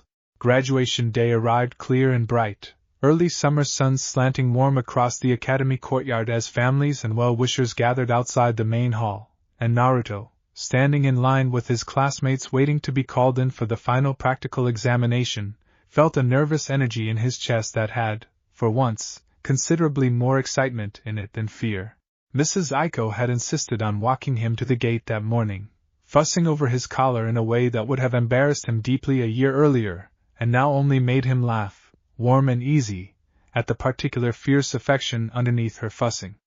Tenzo waited near the courtyard's edge, in civilian clothes rather than his usual ANBU gear, close enough to watch but far enough back to let the day belong properly to Naruto rather than to the careful vigilance that had shaped so much of his childhood. Hiruzen himself had promised to attend the results ceremony that afternoon, a gesture that carried weight Naruto understood clearly, the Hokage's schedule rarely permitting personal appearances at something as ordinary, on the surface, as an academy graduation. The practical exam itself passed in something close to a blur, the henge executed cleanly, the substitution technique performed without hesitation, and the basic clone technique, that notorious final hurdle, producing 3 clean, healthy clones that drew a small, approving nod from the examining instructor before Naruto had even fully finished the technique. Congratulations, the instructor said, sliding a Konoha forehead protector across the table toward him. You've passed. Naruto stared at the simple metal plate for a long moment before picking it up, running his thumb across the engraved leaf symbol with a reverence that surprised even himself, and when he finally tied it around his forehead, adjusting the knot with careful, deliberate hands, something settled into place inside him that felt, in its own quiet way, considerably larger than the simple mechanics of passing a test. He found Sasuke waiting just outside the exam room, forehead protector already in place, arms crossed in his usual composed stance, though the small, genuine smile tugging at the corner of his mouth gave away considerably more pride than his posture alone suggested. Knew you'd pass, Sasuke said. Was never really in doubt. You could have told me that a week ago and saved me a lot of stress, Naruto said, grinning, and the two of them fell into step together, waiting for Sakura to emerge from her own exam a few minutes later, forehead protector proudly in place, practically vibrating with relief and excitement in a way that made both boys laugh warmly at the sight of her. The afternoon ceremony, when it came, carried a particular weight for Naruto that went well beyond the ordinary pride any graduating student might feel. Hiruzen spoke to the assembled class about duty and growth and the responsibility that came with the forehead protector each of them now wore, and though his words were addressed to the whole room, his eyes found Naruto more than once during the speech. A private acknowledgement passed silently between them of exactly how far this particular journey had traveled since a frightened 6-year-old had first sat across a desk from him, arranging pine cones on an office floor. Afterward, in the golden light of early evening, the whole strange, hard-won family that had built itself around Naruto over 3 difficult years gathered together in the garden behind his apartment building, Tenzo, Mrs. Aiko, Irika, even Hiruzen himself slipping away from official duties for an hour to join them, along with Sasuke and Sakura and a small handful of other classmates who had, over the years, become genuine friends rather than merely wary acquaintances. "Look at all this," Naruto said, standing beneath the great tree with a paper cup of juice in hand, surveying the small, warm gathering with an expression of quiet, overwhelmed wonder. 3 years ago I didn't have anyone. Now I've basically got a whole crowd." "You always had more than you realized," Tenzo said, settling beside him with a hand resting warm and steady on his shoulder. "It just took the right people finding their way to you, and you finding the courage to let them stay." Naruto looked around at the gathered faces, warm and familiar and utterly precious to him, and felt, standing there in his freshly earned forehead protector, more certain than he had ever been that whatever waited for him next, team assignments and missions and a whole unknown future stretching out ahead, he would not be facing any of it the way he had once faced everything, small and alone in the dark. The evening wound down slowly, guests departing in 2s and 3s with warm goodbyes and promises to celebrate further once team assignments were announced the following week, until only Hiruzen, Tenzo, and Naruto remained beneath the great tree, the garden quiet around them in the deepening blue of full evening. "I want to tell you something," Hiruzen said, once the last of the other guests had gone, settling onto the garden bench with the particular careful movements of a man whose age had begun, in recent years, to make itself known in small daily ways. "Something I've been considering for a while now, and think you're finally old enough to hear properly." Naruto sat down across from him, curious, and Tenzo remained standing nearby, close enough to be part of the conversation but positioned, as he so often was, to watch the surrounding garden with the quiet, permanent vigilance 3 years of guardianship had made a fundamental part of who he was.